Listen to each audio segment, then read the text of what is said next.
Di mana teteh mana amplang-amplangan tuh.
إنك لمن المرسلين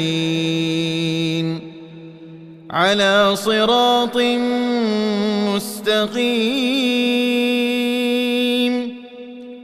تنزيل العزيز الرحيم لتنذر قوما ما أنذر آباؤهم فهم غافلون لقد حق القول على أكثرهم فهم لا يؤمنون إنا جعلنا في أعناقهم أغلالا فهي إلى الأذقان فهم مقمحون وجعلنا من بين أيديهم سدا ومن خلفهم سدا فأغشيناهم فهم لا يبصرون وسواء عليهم أأنذرتهم أم لم تنذرهم لا يؤمنون إنما تنذر من اتبع الذكر وخشي الرحمن بالغيب فبشره بمغفرة وأجر كريم إنا نحن نحيي الموتى ونكتب ما قدموا وآثارهم وكل شيء أحصيناه في إمام مبين واضرب لهم مثلا أصحاب القرية إذ جاءها المرسلون إذ أرسلنا إليهم اثنين فكذبوهما فعززنا بثالث فقالوا إنا إليكم مرسلون قالوا ما أنتم إلا بشر مثلنا وما أنزل الرحمن من شيء إن أنتم إلا تكذبون قالوا ربنا يعلم إنا إليكم لمرسلون وما علينا إلا البلاغ المبين قالوا إنا تطيرنا بكم لئن لم تنتهوا لنرجمنكم وليمسنكم منا عذاب أليم قالوا طائركم معكم أئن ذكرتم بل أنتم قوم مسرفون وجاء من أقصى المدينة رجل يسعى قال يا قوم اتبعوا المرسلين اتبعوا من لا يسألكم أجرا وهم مهتدون وما لي لا أعبد الذي فطرني وإليه ترجعون أأتخذ من دونه آلهة إن يردني الرحمن بضر لا تغن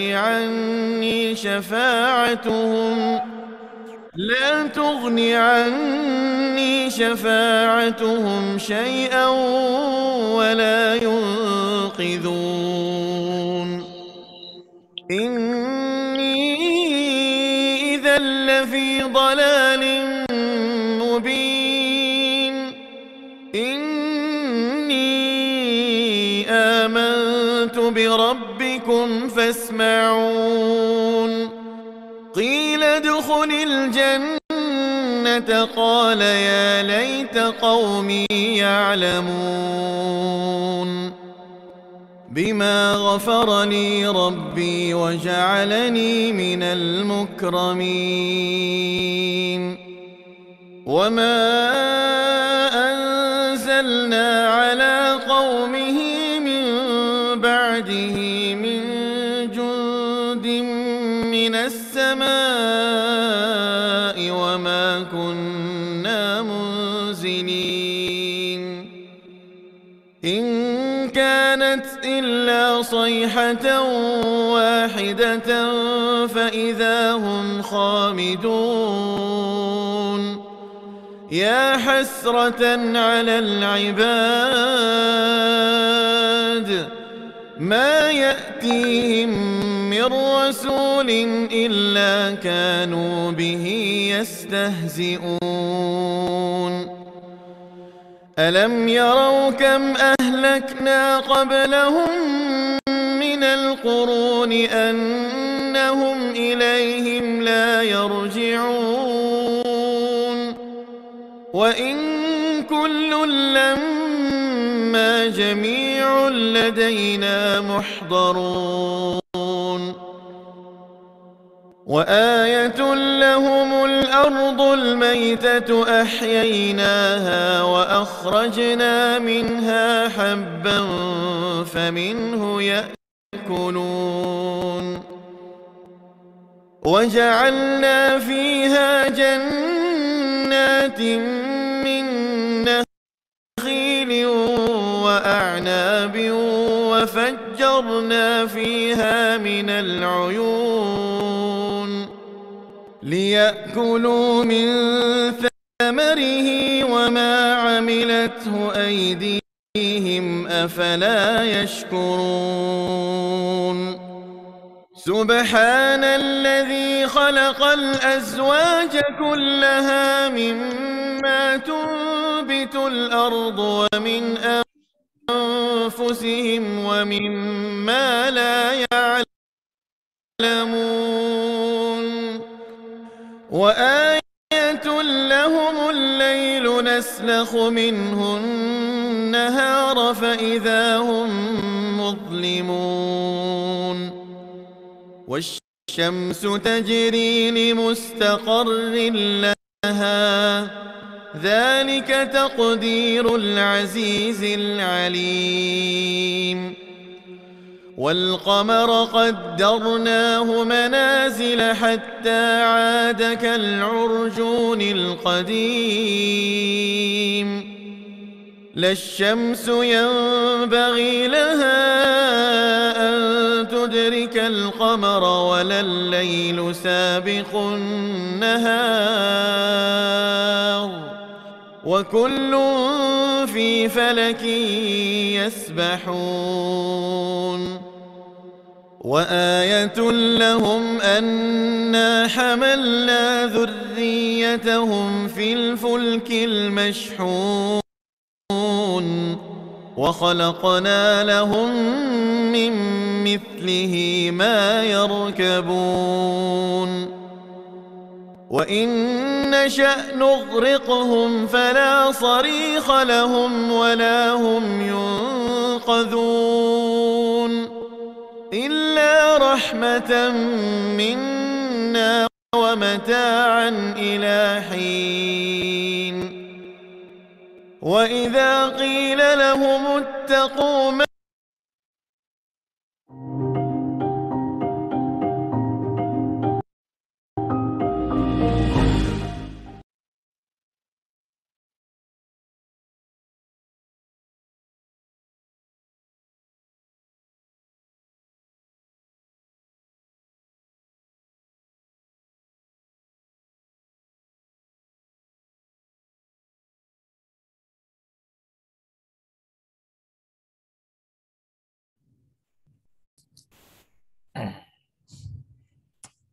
Assalamualaikum warahmatullahi wabarakatuh. Waalaikumsalam warahmatullahi wabarakatuh. Nuhun terus bergabung. Alhamdulillah. Waalaikumsalam warahmatullahi wabarakatuh. Insya Allah di awitanak tabu opat, Prof. Iya. Dan kita 3 menit, 3 menit ke depan, Prof. Ya. Mungkin kami menyapa. Assalamualaikum warahmatullahi wabarakatuh untuk Bapak Ibu dosen sekalian dan juga ada beberapa dari jemaah pengajian ya, dari Ustadz Dedi. Kami haturkan terima kasih atas kehadirannya. Insya Allah beberapa saat lagi akan kita mulai dan mohon perkenannya untuk mute mikrofonnya supaya acaranya nanti berjalan lancar. Alhamdulillah Ustadz Dedi sudah hadir di Zoom room ini. Assalamualaikum Ustadz, hatunun Ustadz kesumpingan. Waalaikumsalam warahmatullahi wabarakatuh. Ustadz Rizky, sehat Ustadz? Alhamdulillah, pangestu. Alhamdulillah. Alhamdulillah. Alhamdulillah, wilajeng, hatur nuhun Pak Ustadz. Jazakumullah khair, Prof. Aduh, Masya Allah, berbahagia sekali bisa silaturahim. Mudah-mudahan Profesor sehat berkah selalu. Amin, alhamdulillah. Nuhun, sami-sami. Mode all aja kali Pak ya, dari host biasanya sih begitu kalau saya kajian di mode all, jadi nggak mengganggu nggak mengganggu acara biasanya. Insya Allah Ibu. Hatur nuhun Ibu. Assalamualaikum Pak Ustadz. Waalaikumsalam warahmatullahi wabarakatuh. Pak Dokter, sehat? Alhamdulillah, ayah salam ti Pak Didit Nestle. Oh, mohon. Tetanggi Tetangginya. di komplek.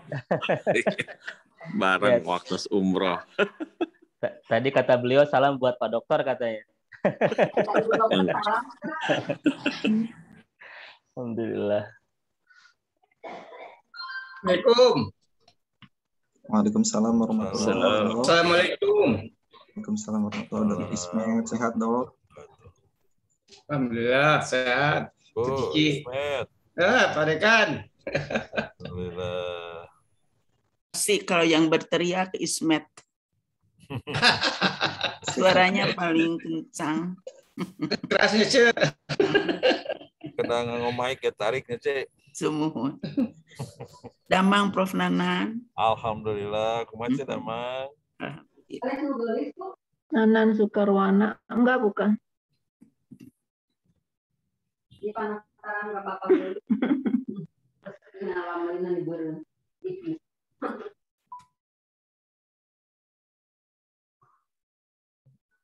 Mohon atas tabu opat Prof Nanan. Mohon izin untuk dimulai ya Prof. Mana Eki di Kawitan. Bismillahirrahmanirrahim. Yang kami hormati Dekan Fakultas Kedokteran Unisba Prof Nanan. Alhamdulillah sudah hadir juga. Dan juga yang kami hormati para pimpinan dari jajaran Fakultas Kedokteran Unisba, dosen-dosen sekalian yang berbahagia, ibu-ibu, bapak-bapak yang merupakan jamaah dari pengajian Ustadz Dedi yang sudah bergabung, kami ucapkan terima kasih. Dan juga semua undangan, ada beberapa juga mahasiswa yang kami undang. Alhamdulillah sudah bergabung. Bismillah, Assalamualaikum warahmatullahi wabarakatuh. Waalaikumsalam warahmatullahi wabarakatuh. Innal hamdalillah nahmaduhu wa nasta'inuhu wa nastaghfiruh wa na'udzu billahi min syururi anfusina wa min sayyiati a'malina may yahdihillahu fala mudhillalah wa may yudlil falan tajida lahu waliyyan mursyida. Wassalatu wassalamu ala nabiyina Mustafa Muhammadin sayyidil anbiya wa ala alihi wa sahbihi ahlut tuqa wal wafa. Alhamdulillah, segala puji bagi Allah yang masih memberikan kita berjuta-juta kenikmatan, sehingga apabila kita coba menulis nikmat tersebut dengan menggunakan pepohonan sebagai pena dan juga laut sebagai tinta, niscaya tidak akan dapat kita menulisnya dengan sempurna. Salat serta salam semoga tetap tercurahkan kepada baginda Nabi Muhammad sallallahu alaihi wasallam dan kepada keluarganya, kepada para sahabatnya dan umatnya hingga akhir zaman kelak. Alhamdulillah, pada kali ini kita akan melaksanakan bersama kajian rutinan bulanan yang diadakan oleh Fakultas Kedokteran Unisba yang insya Allah kali ini mengambil tema meneladani jejak keindahan akhlak Rasulullah Sallallahu Alaihi Wasallam. Insya Allah pada hari ini acara akan dimulai dengan tilawah yang akan dibawakan oleh Ananda Hasani Farhan, dan selanjutnya akan ada tausiah yang akan disampaikan oleh Al-Ustadz Dedi Haryadi yang merupakan salah seorang pengisi yang sudah sering mungkin ya Bapak Ibu sekalian dengar, dan beliau juga sering mengisi di Salman ITB ya, Masjid Salman ITB, sehingga mungkin tidak asing bagi kita sekalian. Baiklah, untuk mempersingkat waktu, mari kita persilakan dan kita dengarkan lantunan ayat suci Al-Quran yang akan disampaikan oleh Ananda Hasani Farhan. Kepada Hasani, kami persilakan. Assalamualaikum warahmatullahi wabarakatuh. Waalaikumsalam. A'udzu billahi minasy syaithanir rajim. Bismillahirrahmanirrahim. Muhammadur Rasulullah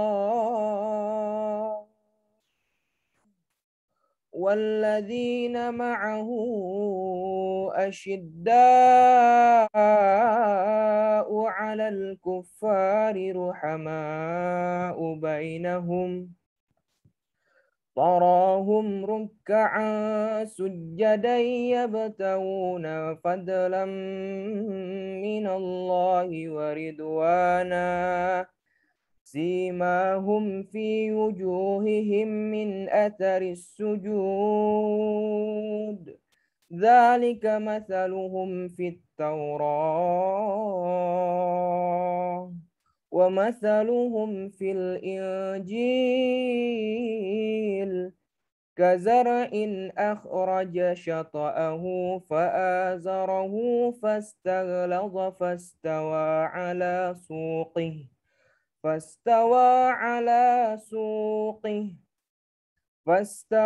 على سوقه يعجب الزراع ليغيظ بهم الكفار وعد الله الذين آمنوا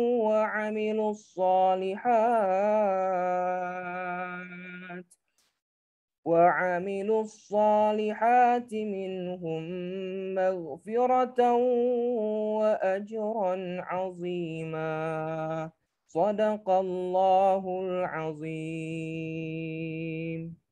Aku berlindung kepada Allah dari godaan syaitan yang terkutuk.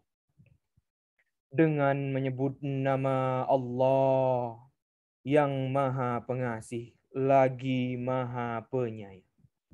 Muhammad adalah utusan Allah dan orang-orang yang bersama dengan dia bersikap keras terhadap orang-orang kafir, tetapi berkasih sayang sama mereka. Kamu melihat mereka rukuk dan sujud mencari karunia Allah dan keridhaannya. Pada wajah mereka tampak tanda-tanda bekas sujud. Demikianlah sifat-sifat mereka yang diungkapkan dalam Taurat dan sifat-sifat mereka yang diungkapkan dalam Injil, yaitu seperti benih yang mengeluarkan tunasnya. Kemudian tunas itu semakin kuat, lalu semakin besar dan tegak lurus di atas batangnya. Tanaman itu menyenangkan hati penanam-penanamnya karena Allah hendak menjengkelkan hati orang-orang kafir dengan kekuatan orang-orang mukmin. Allah menyajikan kepada orang-orang yang beriman dan mengerjakan kebajikan di antara mereka ampunan dan pahala yang besar. Maha benar Allah dengan segala firman-Nya. Terima kasih. Wassalamualaikum warahmatullahi wabarakatuh. Waalaikumsalam warahmatullahi wabarakatuh. Terima kasih kepada Ananda Farhan. Semoga tilawah yang baru saja dibacakan membawakan keberkahan, baik bagi yang membacakan, juga bagi yang mendengarkan kita semua. Alhamdulillah. Ayat yang tadi dibacakan mengingatkan kita ya, bagaimana Muhammad Rasulullah SAW memiliki sikap, memiliki kasih sayang juga terhadap sesama, dan inilah yang menjadi semangat. Mungkin kemarin kita baru saja melaksanakan salah satu hari besar Islam, yaitu Maulid Nabi. Tentu esensi dari peringatan dari Maulid Nabi adalah kita meneladani akhlak beliau dan juga warisan-warisan beliau yang tentunya akan bermanfaat bagi kita di sepanjang zaman.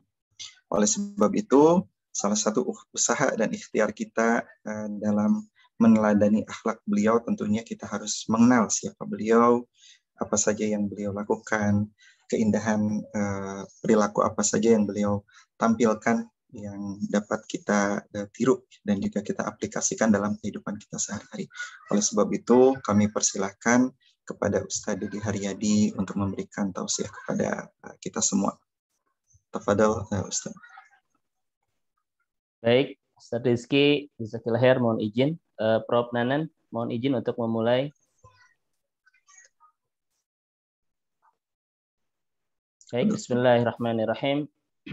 Assalamualaikum warahmatullahi wabarakatuh. Alhamdulillahirabbil alamin. Alhamdulillahilladzi bi ni'matihi tatimmus shalihat. Wa asyhadu an la ilaha illallah wahdahu la syarikalah. Wa asyhadu anna Muhammadan abduhu wa rasuluh al-mab'utsu rahmatan lil alamin. Allahumma aftah lana qulubana wa alhimna rusdana wahdina ila siratikal mustaqim. Allahumma salli wa sallim wa barik ala Muhammadin wa ala alihi wa ashabihi asma'in. Yang teramat saya takdimi sepenuh hati, saya muliakan, saya hormati Prof. Nanan.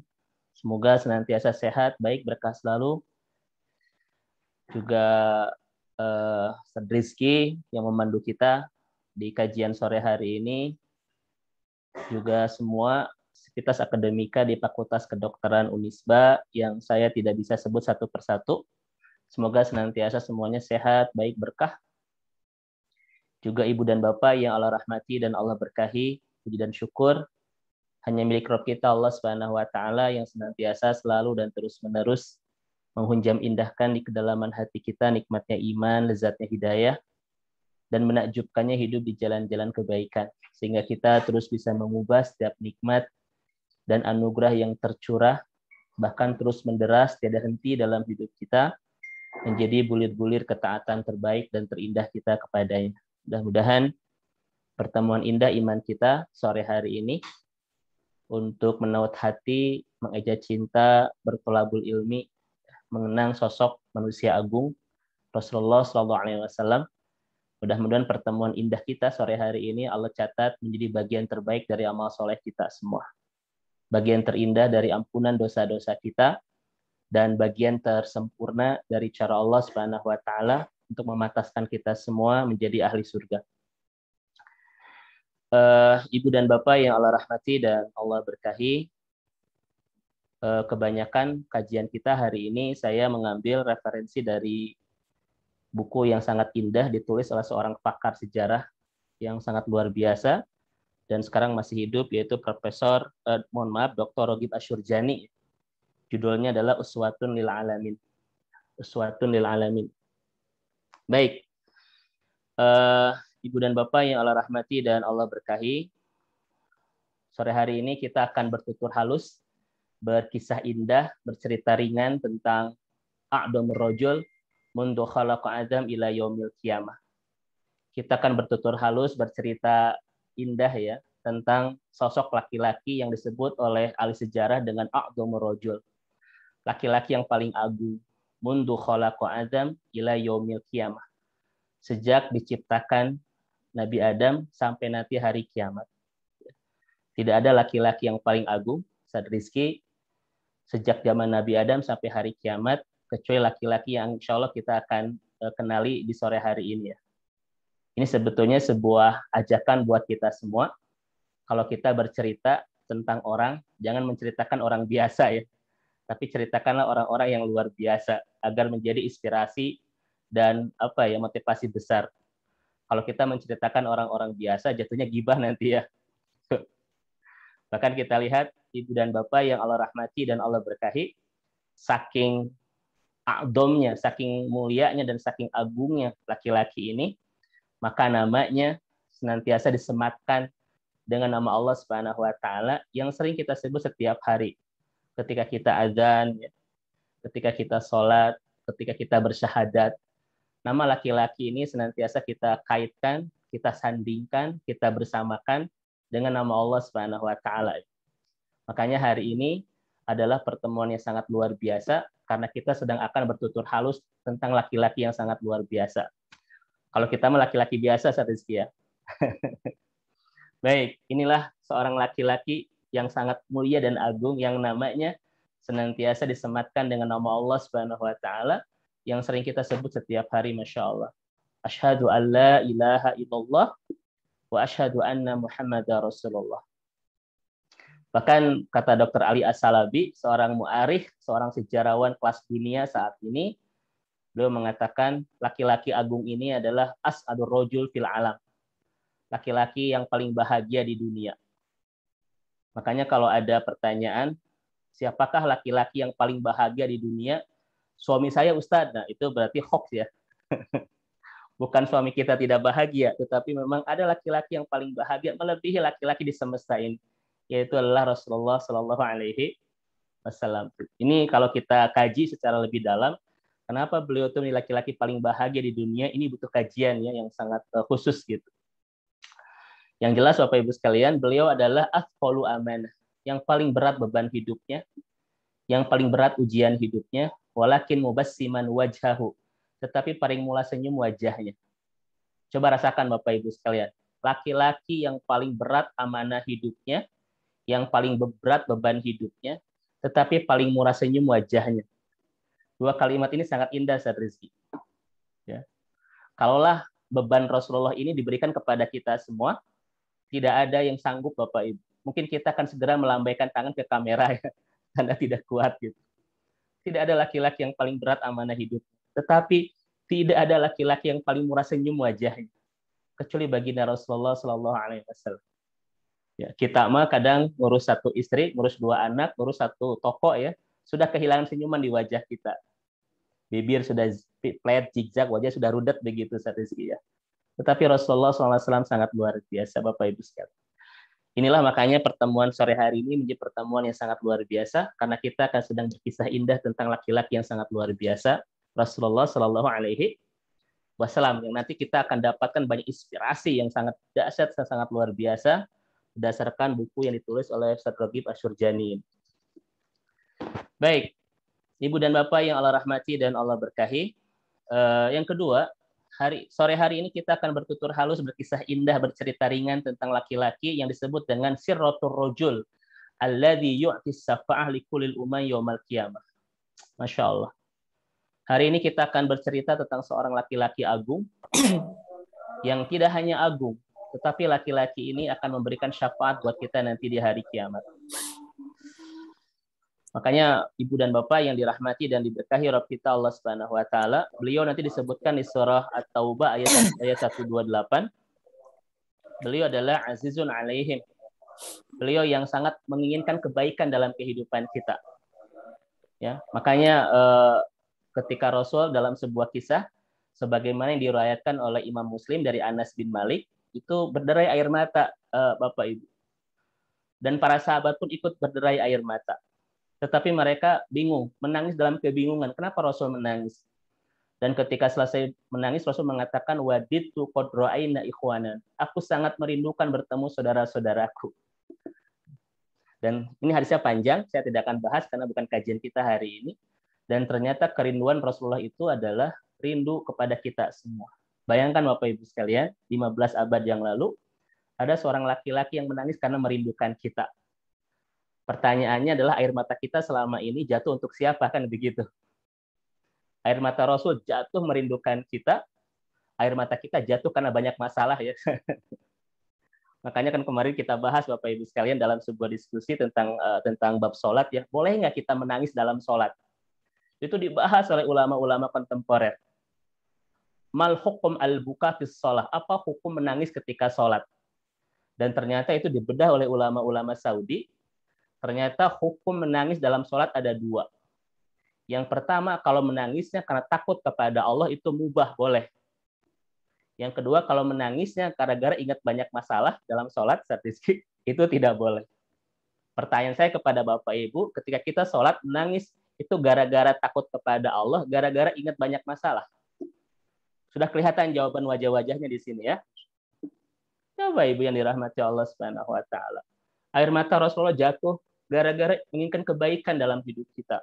Bahkan di ujung mau meninggalnya, Rasul itu berkhawatir tentang ibadah kita. Ummati, ummati. Ya. Ketika hidup senantiasa merindukan kita semua dan menginginkan kebaikan dalam hidup ini, kehidupan kita. Di ujung sebelum beliau wafat, bergelisah hatinya soal kita, ummati, ummati. Dan nanti ketika di hari kiamat, Bapak Ibu yang dirahmati Allah, tidak ada laki-laki yang paling sibuk bolak-balik datang kepada Allah Subhanahu wa taala untuk menyelamatkan kita. Itu kecuali Rasulullah SAW. Dalam sebuah hadis dari Anas bin Malik riwayat Imam Muslim. 2 lembar itu Bapak Ibu. Bagaimana sibuknya Rasul bolak-balik datang kepada Allah untuk menyelamatkan kita. Kebayang nggak Bapak Ibu sekalian? Siapa laki-laki mulia yang akan kita bahas hari ini? Yang kehidupannya hanya menginginkan kebaikan untuk kita. Di ujung kehidupannya berkhawatir soal kita. Dan nanti di akhirat dia paling sibuk untuk menyelamatkan kita. Makanya wajar sore hari ini kita sama-sama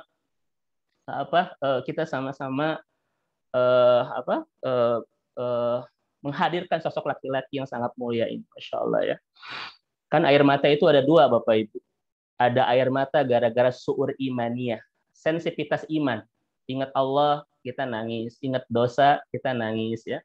Rindu Rasulullah, kita nangis. Itu namanya su'ur imaniyah.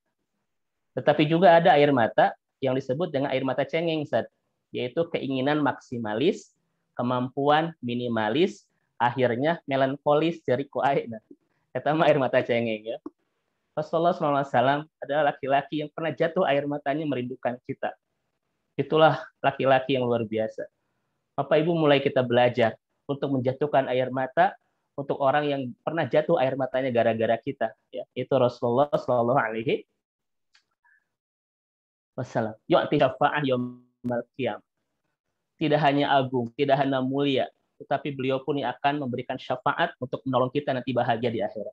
Mudah-mudahan yang hadir bersama sore hari ini adalah hamba-hamba Allah yang nanti ketika di hari akhir kita mendapatkan syafaat dari baginda mulia Rasulullah Shallallahu Alaihi Wasallam. Baik. Kemudian ibu dan bapak yang dirahmati dan diberkahi Rabb kita Allah Subhanahu Wa Taala. Hari ini masih mukadimah. Mukadimah sampai jam 5 nggak apa-apa saat itu ya. Hari ini kita akan bertutur halus, berkisah indah, bercerita tentang siratul insan. La yadkhulul jannata illa khalfah. Kita akan bercerita tentang sejarah seorang laki-laki yang kita nggak mungkin bisa masuk ke surga kalau tidak di belakangnya. Nggak mungkin Bapak Ibu ada di antara kita yang bisa masuk surga kalau kita tidak ada di belakangnya. Maksudnya kalau tidak mengikutinya itu. Siapapun yang tidak mengikuti laki-laki ini nggak akan pernah mendapatkan surga. Sok sepenting apa kita membahas sore hari ini tentang laki-laki ini Bapak Ibu sekalian. Siapa yang membuat kita saat ini mengenal Allah Subhanahu Wa Taala, laki-laki mulia ini. Siapakah yang menyebabkan kita saat ini nikmat bersama agama ini, nikmat bersama iman, nikmat bersama hidayah, nikmat bersama ketaatan kepada Allah. Siapa yang mengantarkan itu semua, ibu dan bapak? Laki-laki ini. Siapakah orang yang saat ini mengantarkan kita untuk menemukan anugerah terindah di kehidupan kita bernama hidayah. Yang dengan hidayah ini kita senantiasa istiqomah dalam kebaikan, senantiasa merasa lezat di setiap irisan-irisan ketaatan. Siapa Bapak Ibu sekalian? Laki-laki mulia ini. Dan siapakah yang membuat kita itu layak untuk mendapatkan surga nanti di akhirat? Laki-laki ini Bapak Ibu sekalian. Masya Allah. Makanya kalau Bapak Ibu setiap hari ingin sibuk ngomongin orang, Ustaz Rizky ya, jangan ngomongin orang biasa. Sudah kita omongin orang-orang luar biasa. Di antaranya adalah baginda mulia Rasulullah SAW. Obrolkan beliau di rumah tangga kita. Obrolkan beliau di kampus. Obrolkan beliau Bapak Ibu di setiap keadaan kita. Ya, di setiap kita ada di mana. Dan saat ini mah sudah kita mah habis ngobrolkan tetangga. Ngobrolkan teman arisan, ngobrolkan alumni Bapak Ibu sangat tidak berfaedah banget ya. Sangat tidak memberikan inspirasi. Mari kita obrolkan laki-laki ini. Karena pantas kita obrolkan dan pantas lisan kita untuk disibukkan, untuk menyebut, untuk membahas dan bercerita tentang kisah laki-laki mulia ini. Setuju Bapak Ibu ya? Masya Allah. Kita tidak mungkin bisa ke surga kalau kita tidak ada di belakang. Bahkan nggak mungkin ibadah kita diterima oleh Allah Subhanahu Wa Taala kalau tidak mengikutinya. Karena Bapak Ibu sudah sangat paham. Ya. Syarat ibadah itu ada dua. Yang pertama adalah ikhlas lillahi ta'ala. Betul-betul hati kita lurus untuk Allah Subhanahu Wa Taala. Dan yang kedua adalah ittiba'u sunnati Rasulillah. Kita mengikuti sunnah-sunnah Rasulullah dalam kehidupan, dalam ibadah, dalam seterusnya. Ini kepantasan kita untuk hari ini. Kita habiskan beberapa puluh menit ke depan untuk bercerita tentang laki-laki mulia ini. Dan yang terakhir, Bapak Ibu sekalian, ini baru mukadimah. Kita akan berbicara tentang siratun Nabi alladzi khataballahu bi khuluqin azim. Di sini bahasan kita akan dimulai. Kita akan bertutur halus, berkisah indah, bercerita ringan tentang seorang laki-laki yang disebut oleh Allah Subhanahu Wa Taala dengan khuluqin azim. Kita lihat ayatnya Bapak Ibu sekalian. Di surat Qalam ayat 4, Allah mengatakan wa innaka la'ala khuluqin azim. Sungguh engkau benar-benar khuluqin azim, kata Allah kepada Rasulullah sallallahu alaihi wasallam. Baik. Saya bertanya kepada Ibu dan Bapak karena memang kalau kajian sore harus banyak interaktif ya, banyak bertanya. Kalau monolog saya khawatir baru 15 menit Bapak Ibu sudah ingin bismika Allahumma ya. Baik, apa yang disebut dengan khuluqin azim? Sebagaimana yang kita temukan di surah Al-Qalam ayat 4. Wa innaka la'ala khuluqin azim. Sungguh engkau Muhammad itu khuluqin azim. Yang menyampaikan ini bukan siapa-siapa, tapi Allah Subhanahu Wa Taala. Ya, makanya salah satu manusia yang sangat disanjung, yang sangat dipuji dan diagungkan oleh Allah adalah Rasulullah Shallallahu Alaihi Wasallam. Baik, Bapak Ibu sekalian. Kenapa Rasul disebut dengan khuluqin azim? Ini saya bertanya, bukan ajak merenung, Bapak Ibu tinggal dijawab saja. Ternyata Ustaz Rizky, Bapak dan Ibu, Prof, mohon izin ya, yang disebut dengan khuluqin azim itu, kata Dr. Amr Khalid, ya, dalam buku beliau tentang sirah Rasulullah Shallallahu Alaihi Wasallam, li jami'i makarimil akhlak, karena semua akhlak yang penuh pesona, semua keindahan akhlak itu ada padanya. Itulah yang disebut dengan khuluqin azim, li jami'i makarimil akhlak, karena pada dirinya terhimpun semua kepesonaan, keindahan, dan kemenakjubkan akhlak yang baik. Beliau itu, Bapak Ibu sekalian, laki-laki yang paling sempurna tentang kesabarannya, paling indah tentang ketawaduannya, paling menakjubkan tentang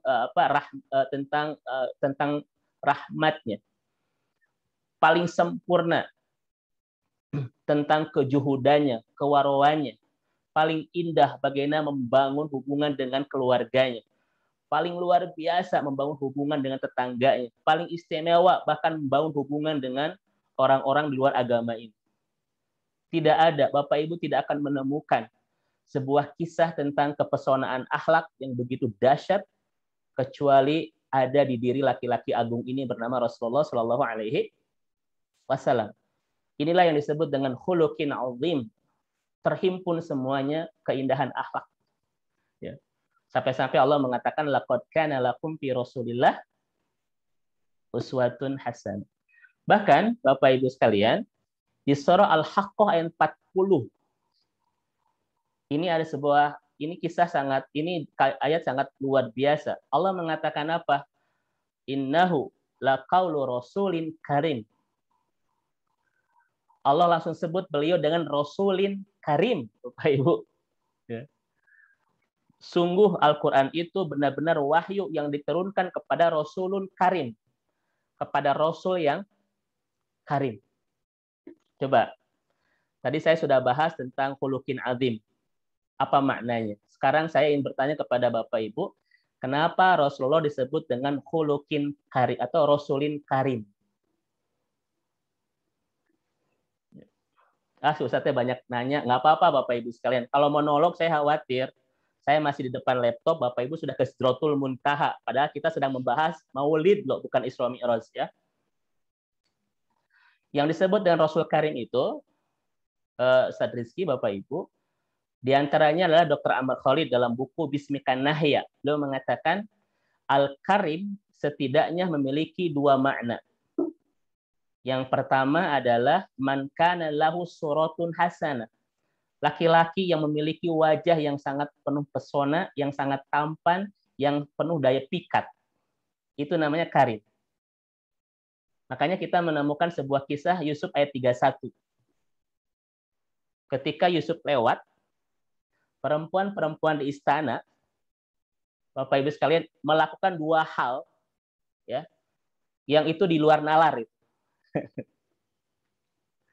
Perempuan-perempuan di istana yang ketika Yusuf lewat itu melakukan dua hal yang di luar nalar lah Bapak Ibu, di luar kebiasaan. Yang pertama apa? Mereka mengatakan hasya lillah ma hadza basyaron in hadza illa malakun karim. Kalau bahasa kita maha sempurna Allah, ya. Oh my God, gitulah statistik. Ini bukan laki-laki biasa, ini the beautiful angel gitu. Malaikat yang sangat tampan sekali. Ini kalimat perempuan-perempuan di istana ketika melihat ketampanan Yusuf. Malakun karim, the beautiful angel. Nah, karim ini Bapak Ibu, ketampanannya itu berlipat-lipat. Kalau tampan biasa, dalam bahasa Arab disebut dengan jamilun. Tapi kalau tampannya berlipat-lipat, ada daya pikat, daya pesona, bahkan daya hipnotis, itu disebut karimun. Ya. Para dosen di Unisba, statistik itu jamilun atau karimun. Ya. Saya ulang Bapak Ibu, tampan biasa namanya jamil. Tampannya punya daya pikat, daya pesona, dan daya hipnotis namanya karimun. Ini para dosen di Unisba, pokoknya kedokteran, karimun atau jamilun atau fitnatun, statistik. Jamilun. Jamilun. Jamil Bapak Ibu sekalian itu biasa, tampaknya ya standar lah begitu. Kalau saya lihat ya, dari mulai Prof. Nanan sampai semua, ini laki-laki yang karim ya, Masya Allah. Laki-laki yang man kana lahu suratun hasanah, yang wajahnya sangat luar biasa. Apalagi MC kita hari ini ya, Masya Allah. Bapak Ibu sekalian. Bahkan yang kedua, perempuan-perempuan itu melakukan apa? Wa yaqta'na aidihinna. Mengupas tangan dengan pisau tanpa terasa. Bayangin itu. Ini yang dilakukan oleh perempuan di istana ketika melihat ketampanan Yusuf. Wa yaqta'na aidihinna. Mereka kupas tangannya dengan pisau itu, dan beberapa tafsir mengatakan itulah tidak ada rasa, tidak ada rasa sakit ketika mengupas ini. Kenapa? Terpesona dan terhipnotis dengan ketampanan Yusuf. Bahkan ada seorang istri, seorang pejabat, itu hammat bihi, lost control dengan ketampanan laki-laki. Bukan perempuannya murahan, tetapi laki-lakinya terlalu tampan. Pertanyaan saya kepada Bapak Ibu, siapa yang salah? Yusuf. Ya, ulang kembali, kalau laki-laki, kalau ibu pasti menyalahkan laki-laki ya Bu ya. Perempuan, istri pejabat ini bukan perempuan murahan loh, terdidik, terhormat ya, tetapi dia lost control sampai menjebak Yusuf untuk melakukan sebuah kemaksiatan ya. Bukan dia murahan, laki-laki yang terlalu tampan. Persoalannya mari kita bahas, Bu, siapa yang salah? Laki-laki salah. Baik, Prof. Ini nggak akan ada habisnya ya, kata ibu-ibu. Ya Yusuf, kata laki-lakinya perempuan gitu ya. Dr. Amr Khalid dalam kisah tentang, saya punya buku beliau di rumah itu, itu bahasa Arab, judulnya adalah Kitab Suci Yusuf dan Zulaikha ya. Bahasa kitab Yusuf kitab suci tanda kutip. Indah sekali ketika beliau menuturkan tentang surat Yusuf itu. Apa kata beliau di mukadimah awal itu? Ni'mah azimah lil mar'ah fi hayatina lam yahluqullahu ba'syaron mislu Yusuf. Anugerah terbesar buat para perempuan saat ini adalah Allah tidak ciptakan kembali laki-laki setampan Yusuf. Itu satu. Saya ulang ya Bu ya. Anugerah terbesar buat ibu-ibu saat ini adalah Allah tidak ciptakan kembali laki-laki setampan Yusuf. Saya bertanya sama ibu-ibu di sini, Bu, kenapa itu disebut anugerah? Karena semua perempuan pasti akan melakukan apa yang dilakukan oleh perempuan-perempuan dulu ketika melihat Yusuf. Sampai lost control. Apa yang bikin ibu saat ini mengatakan ke suami, wahai suamiku, engkau laki-laki yang paling tampan seumur hidupku. Bukan karena dia tampan, karena ibu belum melihat. Nah, ini jadi kemarin jadi ngebahas Yusuf, nggak apa-apa Bapak Ibu ya. Karena saya sedang mencerita tentang Karim. Dan ternyata Rasulullah itu laki-laki yang tampan juga. Ketampanan beliau di atas rata-rata bangsa Arab ketika itu. Kenapa? Karena ayahnya saja bernama Abdullah, laki-laki yang sangat tampan sekali. Bahkan diriwayatkan oleh Muhammad Husain itu dalam kisirah beliau saat rizki, ketika Abdullah tawaf, perempuan-perempuan di sekitar Ka'bah, di sekitar Mekah itu, mereka datang ke Ka'bah bukan untuk ikut tawaf, tetapi sekedar menikmati ketampanan wajah Abdullah. Jadi karya tahu ya, siga ibu lah nonton Lee Min Ho sekarang lah begitu Bu ya. Tapi kalau di sini mah nggak ada, ini mah ibu-ibu di luar lah. Kalau di sini mah nggak, insya Allah. Itu, memang Rasulullah itu laki-laki yang sangat tampan sekali. Bapak Ibu kalau ingin mendapatkan informasi yang detail tentang fisik Rasulullah SAW, maka kumpulkan semua hadis Rasul dari Imam At-Tirmidzi. Karena riwayat Tirmidzi adalah riwayat-riwayat yang sangat detail menceritakan tentang bagaimana indahnya fisik Rasulullah Shallallahu Alaihi Wasallam. Beliau laki-laki yang tampan. Yang kedua, ibu dan bapak yang dirahmati dan diberkahi Rabb kita Allah Subhanahu Wa Taala. Kenapa Allah menyebut Rasul itu dengan Rasulin Karim? Dengan Karim. Karim makna yang kedua adalah asyai'ul ladzi yaksirul manfa'ah. Sesuatu yang berlimpah dengan kemanfaatan. Makanya kenapa Al-Quran disebut dengan Karim? Kenapa Ramadan disebut oleh bangsa Arab dengan Karim? Dan kenapa Rasul disebut oleh Allah dengan Karim? Itu maknanya sama semuanya. Coba kalau saya bertanya kepada Bapak Ibu di sini, kenapa Al-Quran disebut dengan Karim? Al-Quranul Karim. Ya, itu sifat. Ya. Sebagaimana kita sering menyebut Mekah al-Mukarramah, Madinah al-Munawwarah, Ka'bah bukan Allahualam bisawab, Bu. Alhamdulillahi Rabbil. Bukan. Al-Musyarrafah. Nah, Al-Quran disebut dengan Majid, seperti di surat Qaf. Disebut dengan Hakim, seperti di surat Yasin. Tetapi kebanyakan umat Islam populer menyebut Al-Quran dengan Karim. Al-Quranul Karim. Kenapa, Ibu dan Bapak sekalian? Karena nanti kita kaitkan dengan Ramadan Karim dan Rasulun Karim. Kenapa Al-Quran disebut dengan Al-Quranul Karim? Apapun yang kita butuhkan untuk membangun istana kebahagiaan dunia akhirat, semuanya ada di dalamnya. Apapun yang kita butuhkan. Karena Al-Quran berlimpah dengan kebaikan untuk kita membangun istana kebahagiaan dunia dan akhirat. Itu Bapak Ibu yang disebut dengan Karim. Karena khawatir selama ini kita bertahun-tahun, bahkan puluhan tahun mengatakan Al-Quranul Karim, Al-Quranul Karim. Tapi ti apal artina kan begitu ya. Saya sampaikan. Yang kedua, kenapa Ramadan disebut dengan Karim oleh orang-orang Arab? Ketika saya di Mesir, Ustaz Rizky ya, kan Rasul menyebutnya Syahrun Mubarak, bulan penuh berkah. Tetapi orang Arab, Bapak Ibu, itu lebih populer dengan mengatakan Ramadan Karim, bukan Ramadan Mubarak, Ramadan Karim, Ramadan Karim. Bapak Ibu sekalian, kenapa disebut dengan Karim Ramadan itu? Karena bulan ini memberikan kemanfaatan kepada kita, Pak. Itu luar biasa yang kita tidak temukan di bulan-bulan yang lain. Betul enggak? Di bulan ini semua kebaikan Bapak Ibu Allah hadirkan dalam kehidupan kita yang kita tidak temukan di bulan-bulan selain Ramadan. Kasus adalah saya Ustaz Rizky ketika masih di Mesir. Ketika masih S1, ketika Ramadan itu saya suka berdiri sekitar jam 5 sore ya di Ramadan itu di pinggir jalan. Kenapa, Bapak Ibu?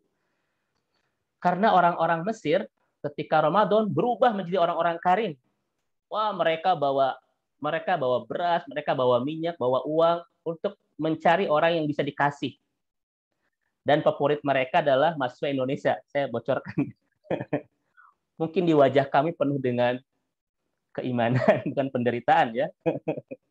Jadi favorit mereka itu orang Indonesia, Bapak Ibu ya. Makanya luar biasa di Ramadan ini berkah buat kita sebagai mahasiswa Indonesia itu.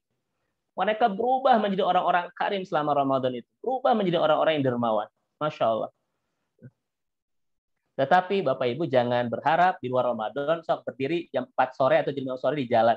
Mau nanya, mau naros ya kalau di luar Ramadan. Ya, Bapak Ibu, 1 bulan yang memberikan banyak kebaikan yang kita tidak temukan di bulan-bulan yang lain. Di sini ada lipat ganda pahala, ada ampunan dosa dan semua anugerah yang Allah berikan. Insya Allah. Dan kenapa Rasul disebut dengan Karim? Di sini kan kita bahas Bapak Ibu tentang keindahan akhlak. Karena apapun yang kita butuhkan untuk menjadi pribadi yang baik Bapak Ibu, yang indah, semuanya ada.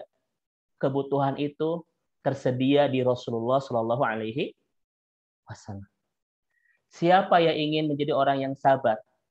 Bapak Ibu, belajarlah kepada baginda mulia. Siapa yang ingin menjadi orang yang tawadu? Belajarlah kepada Rasul. Siapa yang ingin menjadi orang yang ramah, yang dermawan, yang mudah memaafkan? Belajar kepada Rasul. Karena semua kebutuhan-kebutuhan tentang kebaikan kepribadian ada padanya. Itulah yang disebut dengan Rasulun Karim. Sampai-sampai Dr. Ali As-Salabi mengatakan, saking karimnya akhlak Rasulullah, maka tidak ada satupun celah musuh-musuh Islam untuk menghabisi Rasulullah terkait di bab akhlak itu nggak bisa. Tidak ada celah sama sekali untuk dijatuhkan dalam soal kepribadian Rasulullah itu. Makanya kita lihat di dalam Al-Quran. Kenapa misalnya orang-orang ditugasi untuk membunuh karakter Rasulullah? Karena ketika itu, Ustaz Rizky ya, sama ada orang-orang yang ditugasi dan dibayar untuk membunuh karakter Rasul. Ya, ada kan orang-orang yang kayak begitu ya.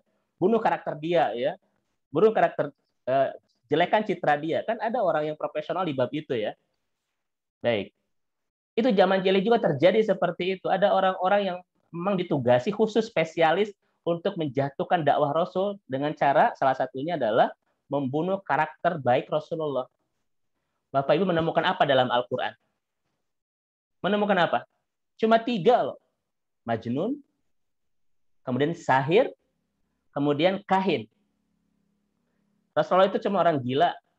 Rasulullah itu penyihir dan dukun. Iya kan, Zat? Saya bertanya kepada Ibu dan Bapak, kenapa orang-orang ditugasi untuk membunuh karakter Rasulullah ketika zaman jahiliyah itu cuma mengatakan 3 saja? Gila, sihir, dukun.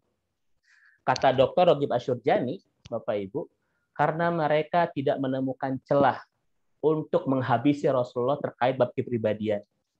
Sempurna sekali Bapak Ibu sekalian. Sampai-sampai mereka mengatakan, Rasulullah gila, saking tidak punya alasan itu untuk dijatuhkan soal kepribadian. Coba kalau kita, Pak, dijatuhkan kepribadian oleh orang lain, kira-kira banyak?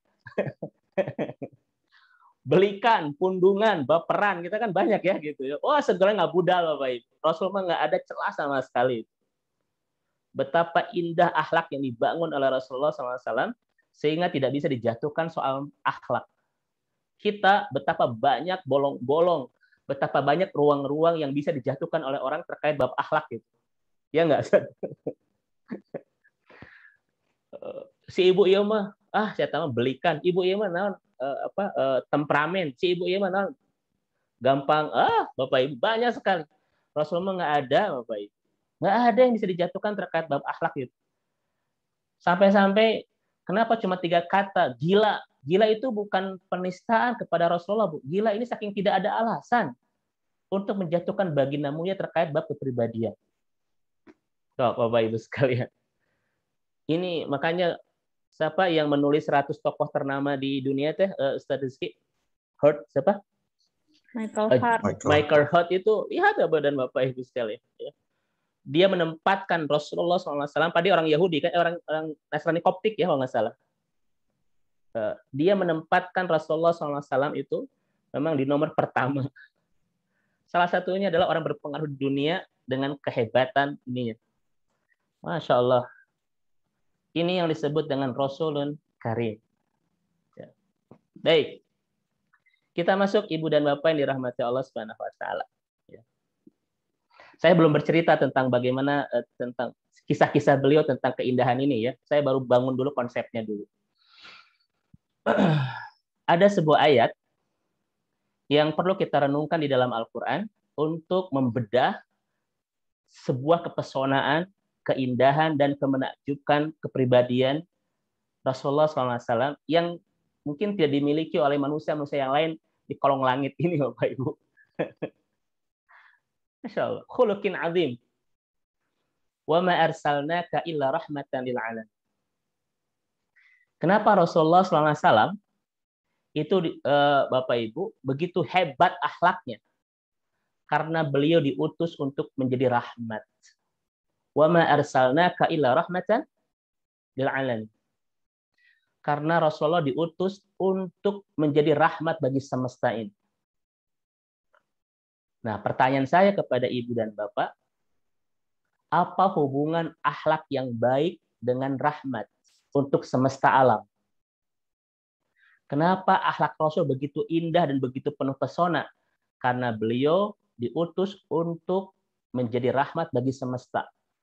Pertanyaannya, mal alaqah wasiqah bainal akhlaqul karim wa rahmatan lil alamin. Apa hubungan antara akhlak yang baik dengan rahmat semesta alam? Coba Bapak dan Ibu, enggak? Kalau ada yang bisa jawab, saya kasih hadiah kalimat jazakallah. Kalau ibu-ibu saya kasih hadiah kalimat jazakillah. Biarlah Allah yang membalas. Itu modus ya. biar saya tidak mengeluarkan sesuatu. Nah, Bapak Ibu. Ternyata kata Dr. Amar Khalid, saya lupa bukan di belakang ya, dalam buku beliau Akhlakul Mu'min. Bapak Ibu silakan beli buku ini, sangat bagus. Akhlakul Mu'min karangan Dr. Amar Khalid bahasa Arab. Karena beliau mengatakan tidak mungkin tercipta rahmat kecuali hanya dengan akhlak yang baik. Itu jawaban beliau. Rahmat dalam kehidupan hanya bisa dibangun keindahannya dengan akhlak yang baik. Ketika kita tidak memiliki akhlak yang baik, tidak akan bisa menciptakan rahmat untuk semesta ini, untuk kehidupan kita.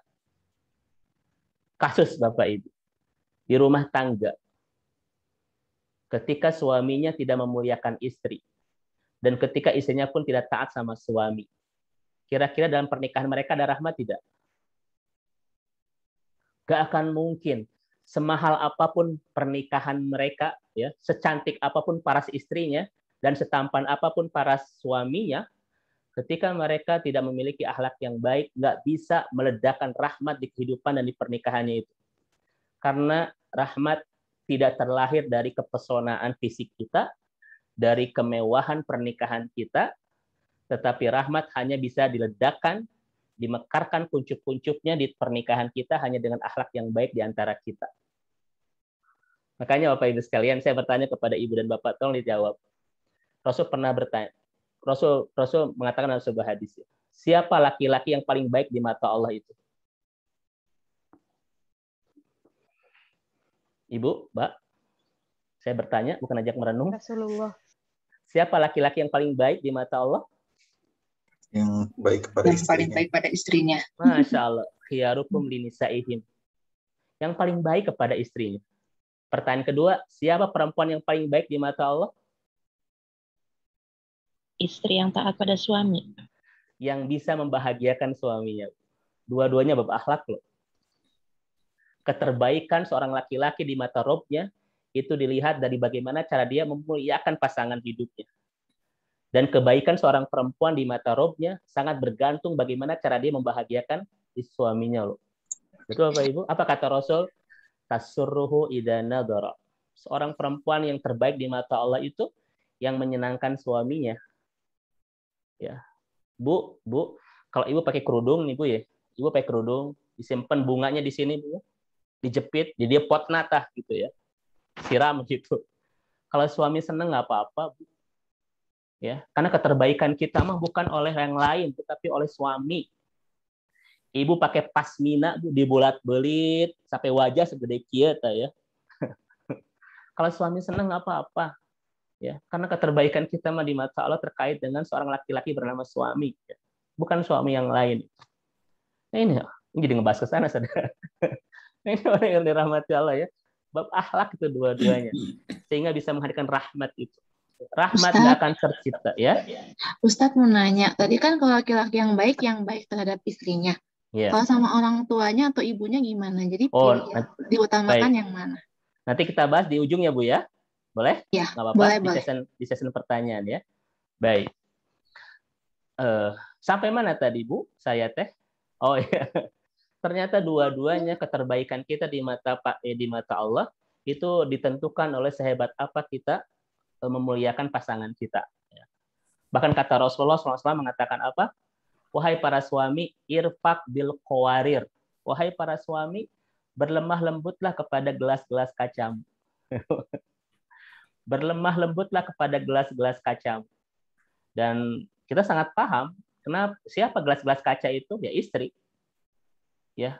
Jadi kemuliaan seorang laki-laki adalah kelembutan kepada istrinya. Siapa yang paling lembut kepada istrinya, dia paling mulia di mata Robnya itu. Karena kemuliaan seorang laki-laki sangat diukur dari seberapa indah memberikan kelembutan kepada pasangannya. Apa kata Rasul? Irfaq bil qawarir. Wahai para suami, berlemah lembutlah kepada gelas-gelas kacamu. Yang menarik Ustaz Rizky, kenapa perempuan disebut gelas-gelas kaca? Coba. Apakah seket sama? Bukan bab seketnya, Bu. Ternyata perempuan disebut dengan gelas-gelas kaca, satu. Karena perempuan itu memang senang dengan keindahan. Kan gelas kaca indah ya Bu ya. Senang dengan keindahan, senang dengan bercermin, senang mempercantik diri. Makanya kalau istri kita Ustaz Rizky mengatakan begini, Abi tunggu ibu dan heula. Kita itu bisa duha, Bu, bisa tahajud, bisa umroh, bisa haji lah begitulah ya. Jangan diganggu istri kita kalau sedang berdandan. Kenapa? Karena dia tuhibul jama, sangat mencintai keindahan. Tetapi jangan lupa, kenapa Rasul menyebut perempuan dengan qaruroh? Gelas kaca itu cantik, indah, lembut, tetapi mudah retak. Dan kalau sudah retak, itu bisa disambung, tetapi retakannya tidak hilang. Ya kan? Retakan kaca itu, Bu, bisa disambung, tapi tidak bisa hilang. Makanya perempuan itu mungkin mudah bisa memaafkan, tapi sulit, apa Bu? Melupakan, kan begitu ya. Sulit melupakan. Makanya Ustadz Rizky, Bapak Ibu, kemuliaan seorang laki-laki itu adalah yang tidak pernah meretakkan hati istrinya. Sebagaimana dikatakan oleh Aisyah tentang pribadi Rasulullah SAW ketika ditanya oleh Abu Bakar Siddiq. Salah satu kehebatan Rasulullah itu, Bu, tidak ada kata dan tidak ada perbuatan yang meretakkan hati Aisyah. Ibu-ibu di sini pernah, Bu, retak hati oleh suami? Bu? Nggak usah dijawab ya, Bu. Nanti jadi curhat. Itu Aisyah, Bu. Selama hidup dengan aku, tidak ada gelombang huruf, untaian kata, rangkaian kalimat, tidak ada perbuatan yang melukai hatiku, kata Aisyah itu. Ya. Tetapi kita melihat, Ustaz Rizky, betapa banyak seorang istri yang hatinya banyak luka oleh suami. Hatinya banyak sayatan-sayatan luka oleh pasangan hidupnya. Dengan kata-katanya, dengan sikapnya dan perbuatannya. Padahal kehormatan seorang laki-laki di mata Allah itu siapa? Yang dia memuliakan istri. Apa kata Rasul? Ma'akramun nisa ilal karim. Tidak ada laki-laki yang memuliakan istrinya kecuali laki-laki yang mulia. Wa ma'ahanun nisa ilal laim, kata Rasul. Dan tidak ada laki-laki yang menghinakan istrinya kecuali laki-laki yang hina, Bapak Ibu. Mulia dan hina laki-laki bergantung kepada bagaimana cara dia memuliakan istri. Nah, ini ya. Ini Rasulullah Shallallahu Alaihi Wasallam. Tidak akan mungkin ada rahmat. Coba Ustadz Rizky. Di kampus, ketika kita tidak saling memperlihatkan akhlak yang baik, nggak mungkin tercipta rahmat di kampus itu. Ya. Nggak mungkin, Bapak Ibu sekalian. Di antara kita tidak memperlihatkan akhlak yang baik. Kata-kata kita kadang tidak memelihara hati orang lain. Bu, dari mana? Dari belakang. Mau kemana? Mau ke depan. Setelah itu mau kemana? Mau ke pinggir. Ya. Gitu ya ditanya di kampus kayak gitu ya. Nggak mungkin ada rahmat. Kenapa? Rahmat hanya dibangun dengan akhlak yang baik. Bahkan negara kita saja oleh orang Mesir disebut dengan qit'ah minal jannah, sepotong surga. Nggak mungkin ada rahmat di negara ini ketika kita tidak memperlihatkan akhlak yang baik kepada sesama. Betul Bapak Ibu? Hilang kejujuran, hilang keamanahan, hilang banyak kebaikan, seni-seni kebaikan dalam kehidupan kita, maka sehebat apapun karunia yang Allah berikan di negara ini, nggak mungkin ada rahmat di dalamnya. Karena rahmat tercipta bukan dari keberlimpahan sebuah anugerah, tetapi keindahan sebuah akhlak yang indah. Nah, ini Ibu dan Bapak yang dirahmati Allah Subhanahu wa Ta'ala. Maka kesimpulannya adalah kalau ingin menghadirkan rahmat di rumah tangga kita, di kehidupan kita, bahkan bernegara kita, bukan dari keberlimpahan yang ada, tetapi dari kebaikan akhlak yang tercipta. Ini Bapak Ibu ya. Setuju ya? Baik. Ini baru season kedua. Kita masuk Ibu dan Bapak yang dirahmati Allah Subhanahu wa Ta'ala. Nah, ini ayatnya Ustadz Rizky bahwa rahmat sangat terkait dengan akhlak yang baik. Akhlak yang baiklah hanya yang akan menghadirkan rahmat di kehidupan. Fabima rahmatin minallah linta lahum walau kunta faddun ghalidul qalbi lang faddu min haulik. Berkat rahmat Allah engkau berlemah lembut. Lembah lembut menghadirkan rahmat. Dan rahmat pun menghadirkan pribadi yang sangat lemah lembut. Ini kait berkelindan rahmat dan akhlak yang baik ini. Sebagaimana yang Allah sampaikan di Ali Imran ayat 159. Ya. Sekiranya engkau bersikap keras dan berhati kasar, tentulah mereka akan menjauhkan diri dari sekitarmu. Ini menjadi dalil Ustadz Rizky bahwa orang akan tertarik dengan agama kita itu bukan karena ibadah kita, bukan karena kehebatan tahajud kita, bukan karena banyaknya hafalan kita, tetapi akhlak indah yang kita perlihatkan kepadanya. Betul?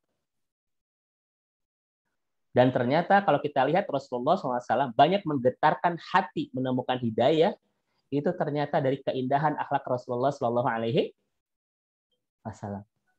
Maka siapapun yang saat ini merasa punya kewajiban ta'muruna bil ma'ruf wa tanhauna 'anil munkar untuk menebar kebaikan agar banyak orang menemukan kebaikan, disapa hatinya dengan hidayah dan masuk dalam orbit-orbit kebaikan.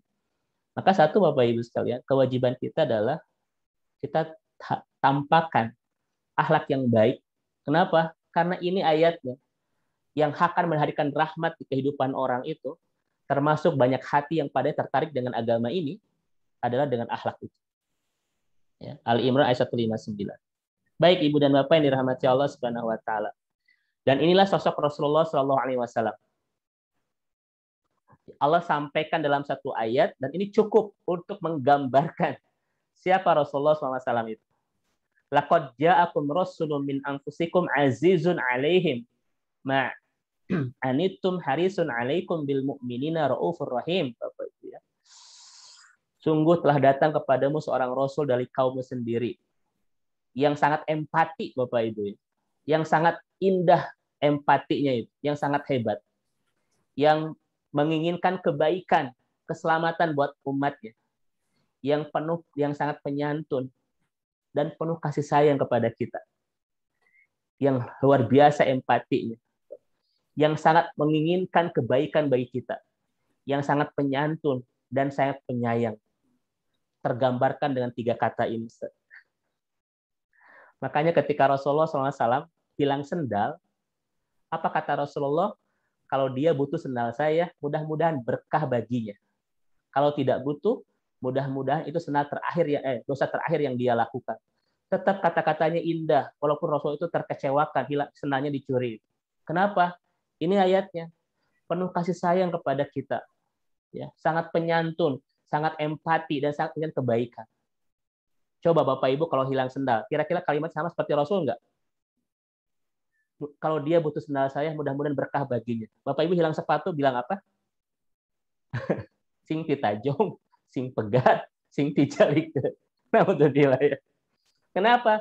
Karena kita nggak punya harisun alaihim bil mu'minina raufur rahim. Ini persoalan pembeda kita dengan Rasulullah. Makanya Bapak Ibu, beda kita dengan Rasulullah itu beda tipis. Rasulullah Bapak Ibu sedikit-sedikit sholat, kita mah sedikit sholat, bedanya dikit kan? Rasul itu sedikit makan, kita mah sedikit-sedikit makan. Rasul itu sedikit tidur, kita mah sedikit-sedikit tidur. Jadi bedanya sedikit. Ya, Ustaz ya. Rasul mah sedikit-sedikit baca Al-Qur'an, kita mah sedikit baca Al-Qur'an. Jadi memang sedikit beda kita dengan Rasul. Ya, Bu, Pak. Rasul sedikit-sedikit tidur, sedikit-sedikit sholat, kita mah sedikit sholat. Ini Bapak Ibu sekalian. Bahkan kisah yang disampaikan dalam riwayat Abu Daud. Mohon maaf, Tirmidzi kalau tidak salah ya. Bagaimana kesaksian dari Umar bin Khattab tentang kepesonaan akhlak Rasulullah Shallallahu Alaihi Wasallam. Berjalan dengan Rasulullah SAW, kemudian selendang Rasulullah itu, Bapak Ibu, ditarik oleh A'rabiyun. Dan kita sangat tahu, Arab itu ada 2, ada Al-Arabu, ada Al-A'rabi. Ya. Jadi ada Arab pedalaman, ada Arab kota, ada Arab pedalaman. Arab kota namanya Arabu, Arab pedalaman namanya A'rabiyu.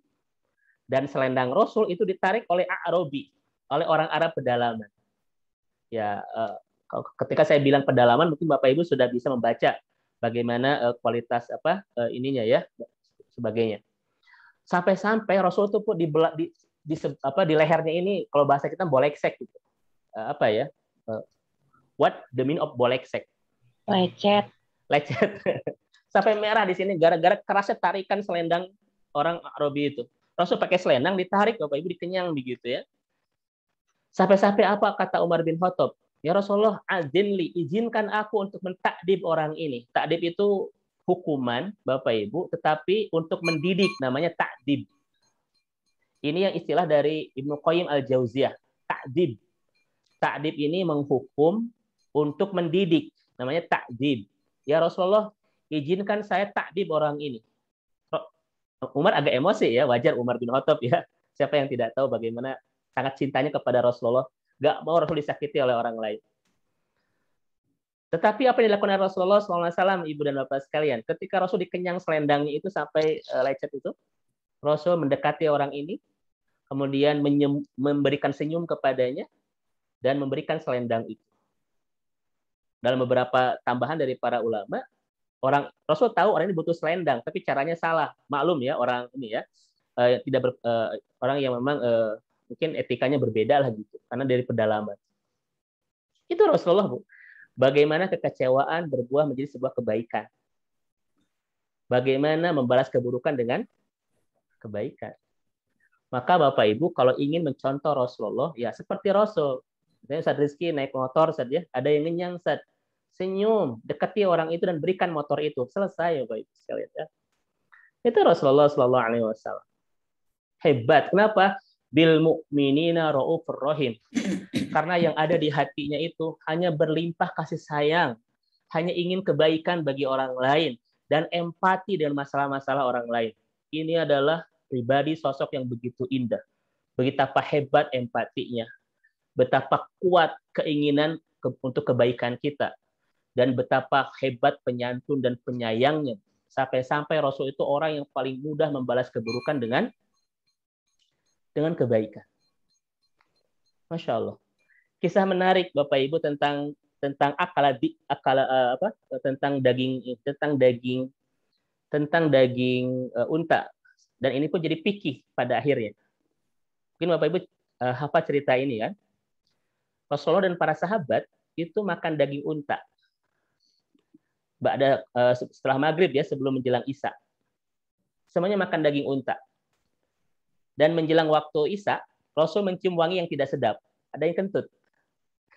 Ada yang kentut, Ustaz. Tetapi Rasul tidak bereaksi, biasa ya. Kalau kita mah mungkin langsung bereaksi ya. Isya atau sopan kan begitu, Ustaz ya. Rasul mah enggak. Dan menjelang waktu Isya, apa kata Rasulullah? Siapa yang tadi makan daging unta, silakan wudhu. Gitu. Padahal Rasul tahu semuanya makan daging. Dan itulah komentar para sahabat. Ya Rasulullah, kami makan daging. Kami makan daging semuanya. Dan apa kata Rasul? Kalau begitu silakan wudhu semuanya. Baik, fikihnya adalah Bapak Ibu kalau sudah makan daging akan sholat wudhu dulu. Ini fikihnya. Ya. Kenapa? Di komentar adalah para ulama, daging itu kan panas ya Ustaz. Daging itu mungkin Pak Dokter sudah paham ya bagaimana daging itu ya. Ada efek panas kan ke tubuh, makanya siram dengan air. Tetapi sebagian ulama mengatakan Rasul menyuruh wudhu bukan karena sudah makan daging, tetapi untuk melindungi seorang sahabat tadi yang kentut agar dia tidak malu kalau wudhu sendirian. Dan bahasa Rasul nggak begini, siapa yang tadi kentut wudhu, nggak begitu Tad. Rasul bilang siapa yang makan daging silakan wudhu. Bapak Ibu lihat kata-kata Rasul, betapa kita tidak menemukan kata Rasul ada yang menyinggung perasaan orang. Kita sekali ngomong banyak hati yang terluka. Na'udzubillah. Kan ada di antara kita mah Bu, Pak, pendiam, tapi sekali ngomong pinjam uang ada. Ya. Rasul Bu, tidak bilang siapa yang kentut silakan wudhu, enggak. Rasul memakai bahasa diplomatis, bahasa apa dalam bahasa ilmu mantik itu ya. Kaul hak, bukan, mohon maaf. Tapi siapa yang makan daging silakan wudhu. Betul-betul bagaimana cara Rasul menjaga hati agar tidak ada yang tersinggung dan terluka. Ya Rasulullah, kami makan daging semuanya. Kalau begitu silakan wudhu semuanya. Kenapa disuruh semuanya? Agar laki-laki yang tadi kentut tidak malu kalau wudhu sendirian. Rasul Bapak Ibu sangat pemalu dan sangat menjaga agar orang lain tidak malu. Kita mudah mempermalukan orang lain. Coba kalau kita lagi kumpul Rizky ada yang kentut, wah sudah ya, langsung jadi diskusi hebat ya, langsung debat siapa yang kentut, disuruh push up, sit up, disuruh taubatan nasuha, udah di SP3 gitu ya. Betapa mudah lisan kita, gelombang huruf kita, untayan kalimat kita itu meluncur kemudian membuat luka. Tapi Rasulullah SAW, Bapak Ibu, siapa yang mendengarkan kata Rasul, nggak pernah ada yang terluka. Karena kata-kata Rasul hanya dibangun untuk memberikan bahagia. Itu, Bapak Ibu. Kita, kadang kita nulis, Bapak Ibu ya, di Facebook, banyak orang tersindir gitu ya. Memang maksudnya nyindir gitu ya. Sekali kita bikin kalimat, banyak orang yang tersinggung. Sekali kita bikin status di media sosial, banyak orang tersindir. Punten Bapak Ibu dirahmati Allah. Punten ya. Di dalam Al-Quran ada neraka yang disiapkan oleh Allah untuk kata-kata loh. Untuk dosa kata-kata. Kira-kira neraka apa Bapak Ibu sekalian? Ada nama neraka yang Allah siapkan untuk dosa kata-kata. Neraka apa Bapak Ibu? Kalau ada yang bisa jawab, insya Allah saya kasih doa terbaik. Yaitu neraka hutomah. Neraka ini Allah siapkan untuk dosa kata-kata. Siapa? Wailul likulli humazatin lumazah.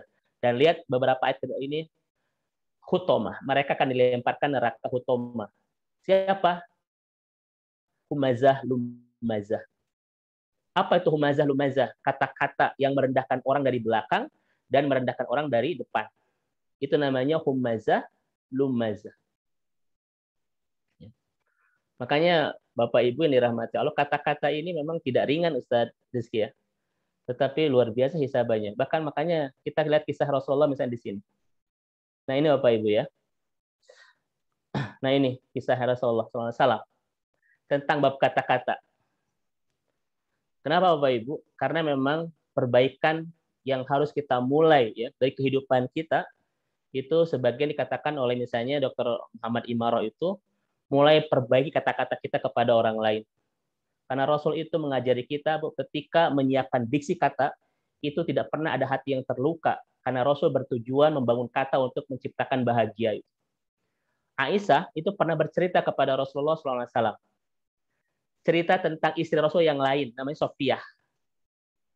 Apa kata Aisyah? Ya Rasulullah, inna Sofiyata imro'atun wa qalat biyadiyah hakkaja. Itu kata Aisyah. Ya Rasulullah, inna Sofiyata imro'atun hakaza.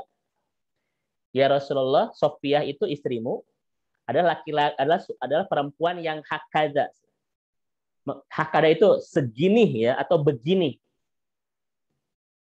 Aisyah memberikan isyarat qasiroh, pendek, tapi nggak bilang pendek, cuma Rasulullah istrimu itu Sofiyah itu segini ya gitu. Nggak bilang pendek loh, cuma segini. Tetapi Rasul marah Bapak Ibu sekalian. Apa kata Rasul? Wahai Aisyah, andaikan kata-kata segini itu dikeceburkan ke lautan, seisi lautan akan rusak semuanya. Rusak semuanya Bapak Ibu. Kebayang betapa dahsyat daya rusak sebuah kata-kata bernama gibah itu. Merusak semuanya. Pertanyaan saya kepada Bapak Ibu. Contoh begini Ustaz Rizky. Saya punya kotoran setangan dimasukkan ke dalam gelas, berpengaruh tidak? Berpengaruh karena sedikit. Tetapi kotoran segenggam tangan, saya masukkan ke kolam yang luas, berpengaruh tidak? Tidak karena luas. Kalimat segini dikeceburkan ke lautan. Seisi lautan rusak semuanya. Kebayang nggak Bapak Ibu? Sedahsyat apa daya rusak sebuah gibah? Rasul marah Bapak Ibu kepada Aisyah itu. Ya. Kenapa? Karena berkata tentang orang untuk merendahkan. Padahal cuma kata-kata segini loh, tidak bilang pendek. Kita Ustadz Rizky, Bapak Ibu, tentang orang lain tidak hanya segini loh kita bilang. Semua kata-kata meluncur di lisan kita untuk merendahkan orang lain. Oh, Ibu Etama belikan, Ibu Etama pundungan, Ibu Etama nganjuk wae, COD wae. Alhamdulillah, Ibu. Satu kata segini diceburkan ke lautan, sisi lautan rusak. Coba kata-kata kita selama ini yang bergibah tentang orang lain. Merusak apa coba? Oke, Bapak Ibu sekalian, silakan angkat tangan. siapa yang 1 bulan ini selama bulan Rabiul Awal ini tidak bergibah tentang orang? aduh. Apa kata Rasulullah SAW? Man kana yu'minu billahi wal yawmil akhir falyaqul khairan aw liyasmut. Kalau Anda beriman kepada Allah dan hari akhir, bicaralah yang baik. Kalau nggak bisa ya diam. Ternyata Rasul betul-betul memberikan sebuah penjelasan kepada kita, Bapak Ibu. Kalau ingin melihat sehebat apa iman seseorang, lihat diksinya. Lihat gelombang huruf, untayan kata, rangkaian kalimat yang meluncurnya di lisannya. Semua itu menjelaskan tentang kualitas iman seseorang. Ini Bapak Ibu ya. Masya Allah. Ini Rasulullah Shallallahu Alaihi Wasallam. Sekarang kita masuk Ibu dan Bapak yang dirahmati Allah, ya, tentang sebuah persoalan. Ustaz, saya sampai jam berapa nih, Ustaz? Ustaz Rizky? Sampai 17.30, Ustaz. Mungkin 10 menit sebelumnya ada tanya jawab kalau berkenan, Ustaz. Baik, saya sedikit lagi, Ustaz ya. Sedikit lagi, Ustaz. Saya banyak cerita di buku ini, Pak. Ceritanya, wah, saya tadi juga sempat meneteskan air mata, Ustaz Rizky, ketika baca buku ini ya. Karena betapa indah Rasulullah itu, Bapak Ibu. Akhlaknya ini ya. Makanya wajar ya hari-hari ini adalah hari-hari kita banjir air mata, Ustaz Rizky ya. Karena kita mengenang sosok yang luar biasa, Masya Allah. Mohon maaf Bapak Ibu, saya tidak banyak cerita tentang bagaimana contoh-contoh kehebatan akhlak Rasulullah yang patut kita teladani ya. Kenapa? Karena berbicara akhlak Rasul seperti kita mengambil air di mata air yang tidak pernah habis itu. Terus ada ya. Saya langsung ke masalah terakhir ya. Kenapa kita harus membicarakan bab akhlak? Karena inilah penyakit kita saat ini. Apa itu? Al-intilus syadid bain ibadah wal akhlak. Adanya ketidaktersambungan antara ibadah kita dan moralitas kita. Adanya jarak yang jauh antara ibadah kita dan akhlak kita, Bapak Ibu sekalian. Kita ini ibadah kepada Allah, tetapi menjadi pribadi yang penuh dengan persoalan masalah kepribadian. Kita ini menjadi pribadi yang penuh persoalan tentang masalah akhlak. Ya. Ada orang yang dia sholat, tapi kenapa korupsi? Ada orang yang zakat, yang saum, tetapi kenapa nggak jujur? Itu ternyata sekarang menjadi tren, Bapak Ibu yang dirahmati Allah Subhanahu Wa Taala. Adanya sebuah virus yang sangat mengkhawatirkan yang merebak di kalangan umat Islam. Apa itu? Kesolehan ibadahnya tidak menular kepada kesolehan sosialnya. Kesolehan itu hanya dibatasi dinding-dinding masjid saja. Kesolehan itu tidak bisa terbawa ke pasar, tidak bisa terbawa ke kantor, tidak bisa dibawa keluar masjid, Bapak dan Ibu sekalian. Satu sisi kita menjadi pribadi yang baik ibadahnya kepada Allah, tetapi di sisi lain kita menjadi pribadi dengan sekumpulan persoalan moralitas itu. Saya bertanya kepada Bapak Ibu, tipikal manusia saat ini ada dua, Ustaz. Satu, abid wa su'ul khuluq. Ahli ibadah, tetapi akhlaknya buruk. Yang kedua, asi wa husnul khuluq. Yang kedua, Bapak Ibu, bukan ahli ibadah, tapi akhlaknya baik. Yang pertama, ahli ibadah, akhlaknya buruk. Yang kedua, bukan ahli ibadah, tapi akhlaknya baik. Menurut Bapak Ibu, mana yang paling bagus? Jangan pilih nomor 3, awas. Menurut Bapak Ibu, mana yang paling bagus di antara kedua fenomena ini? Ya, ahli ibadah yang berakhlak baik. Nah, itu tidak ada, Bu. Ini 3 ya, Bu ya. 2 ini ada nggak yang paling leheng?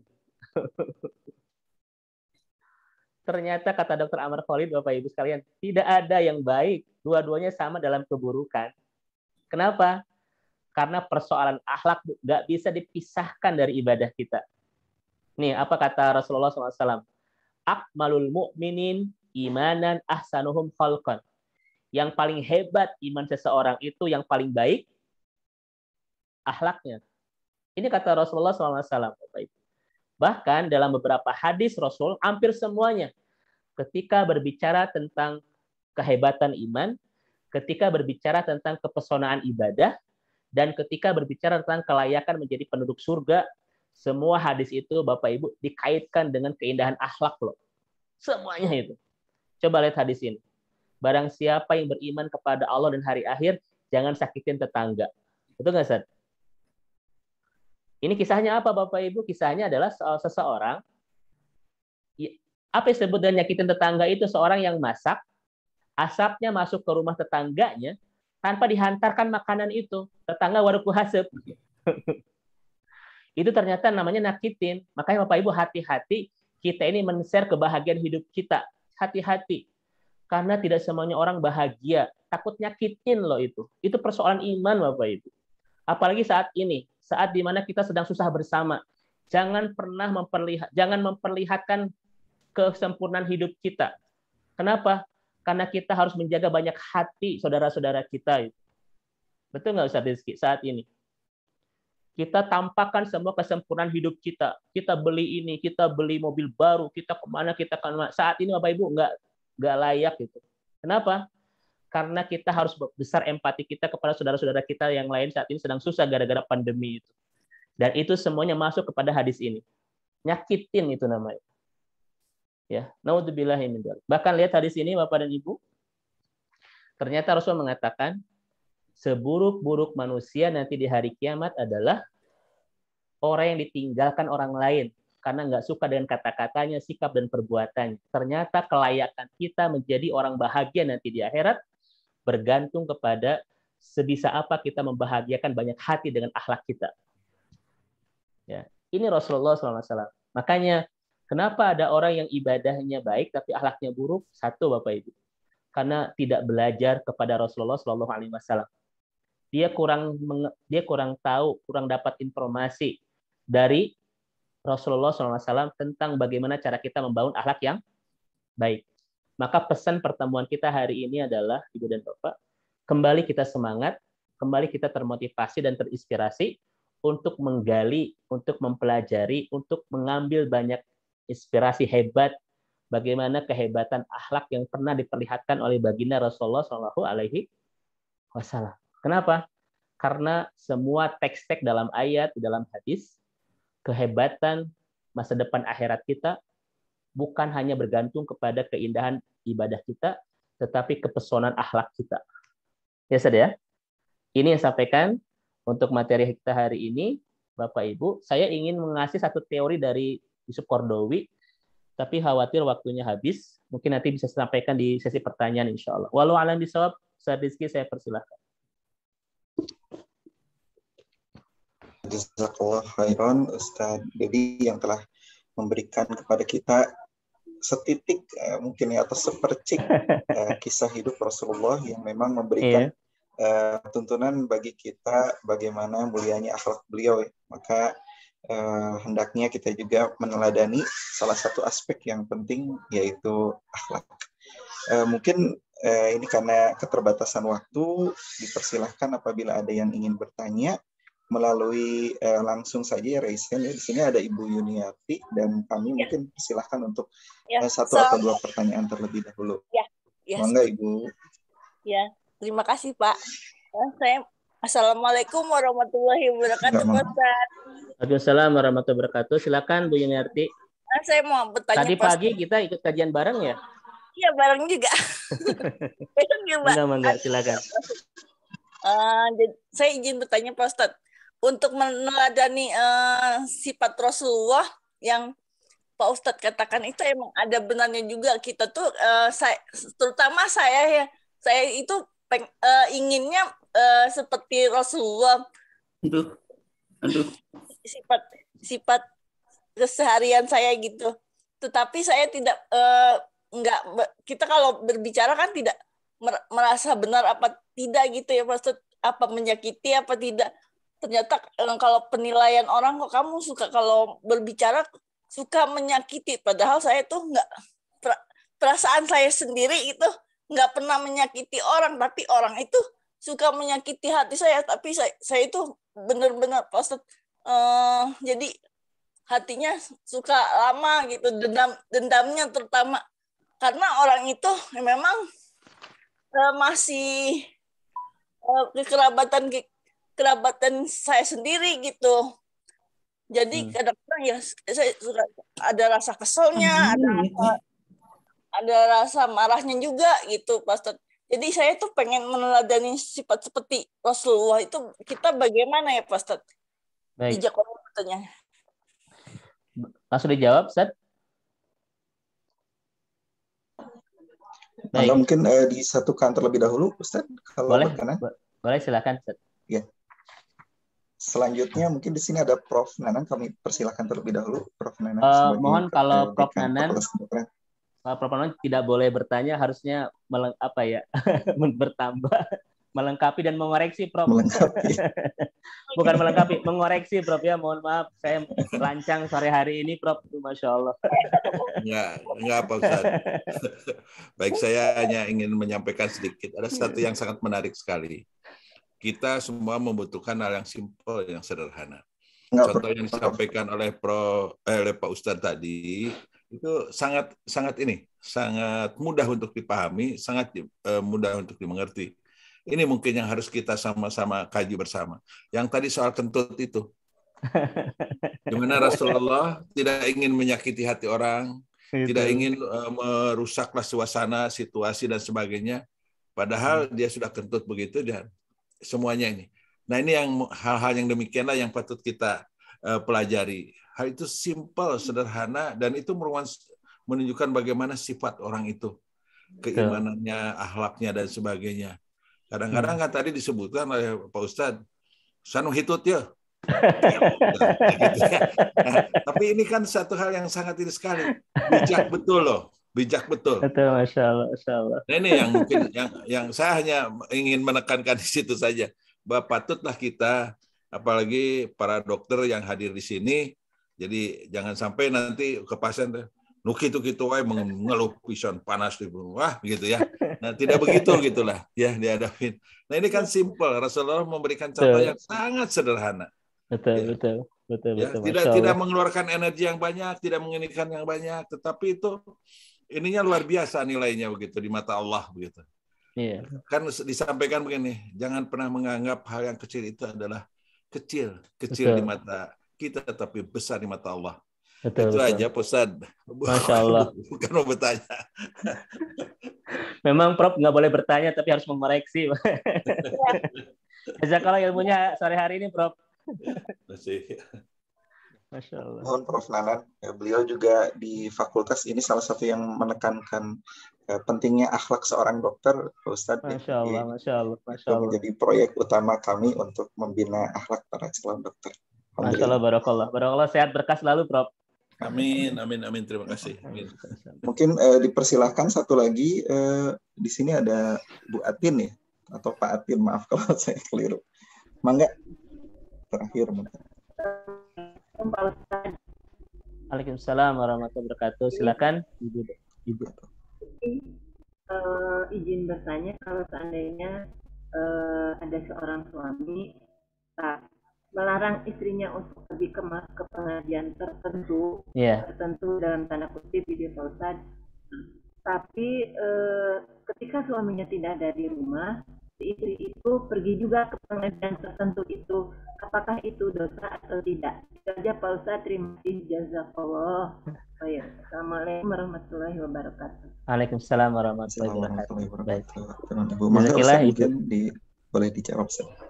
Baik, jazakallah Ustaz Rizky, dan mohon izin Prof. Nanan ya untuk bisa jawab.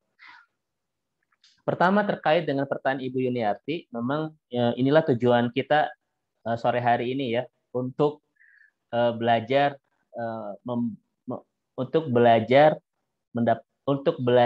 menggali bagaimana hidup Rasulullah SAW. Karena hidup Rasul, Bapak Ibu, bukan sekedar untuk kita hanya sekedar tahu, tetapi betul-betul menjadi qudwah.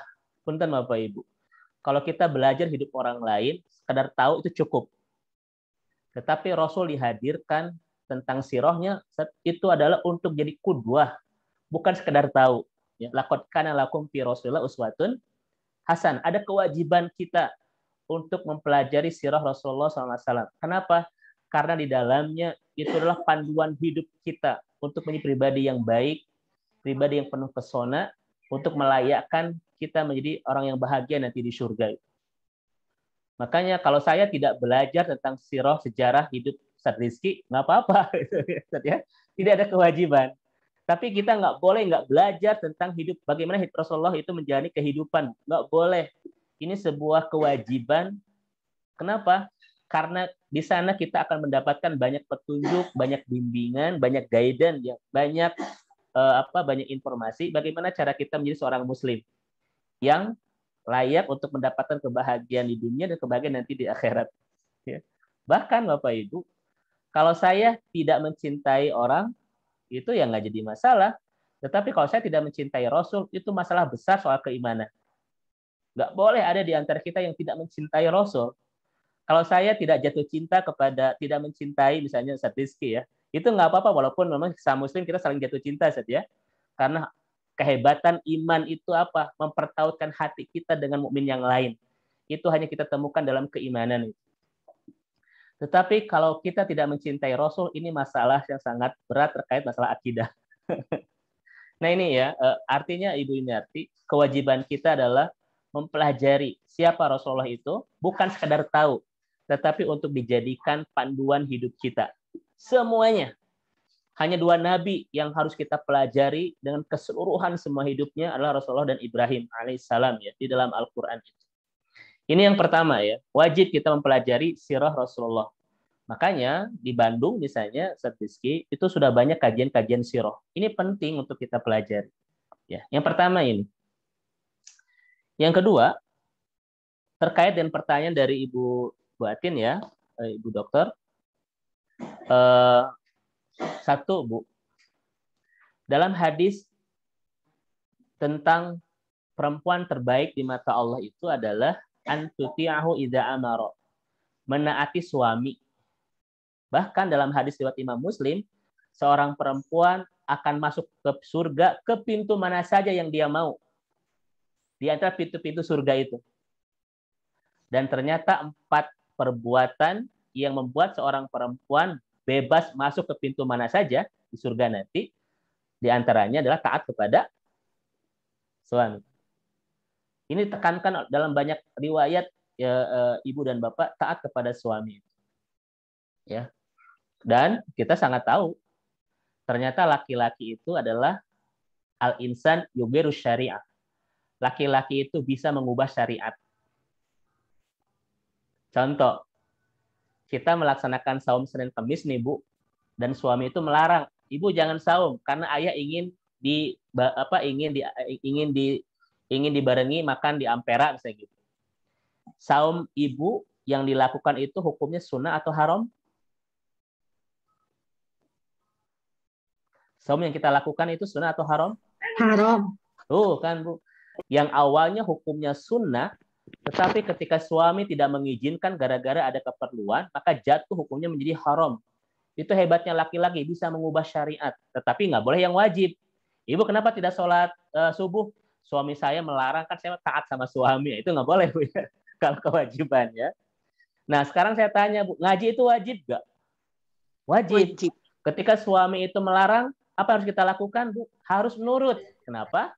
Karena ngaji itu adalah kewajiban yang guer muakkota, yang waktunya tidak dibatasi di mana dan kapan. Ketika kita tidak bisa ngaji keluar, Ibu bisa ngaji di rumah kok. Betul nggak? Dia kewajiban, tetapi kaidahnya tidak terbatas ruang dan waktu. Kapan saja bisa. Ini ya Ibu Atin ya.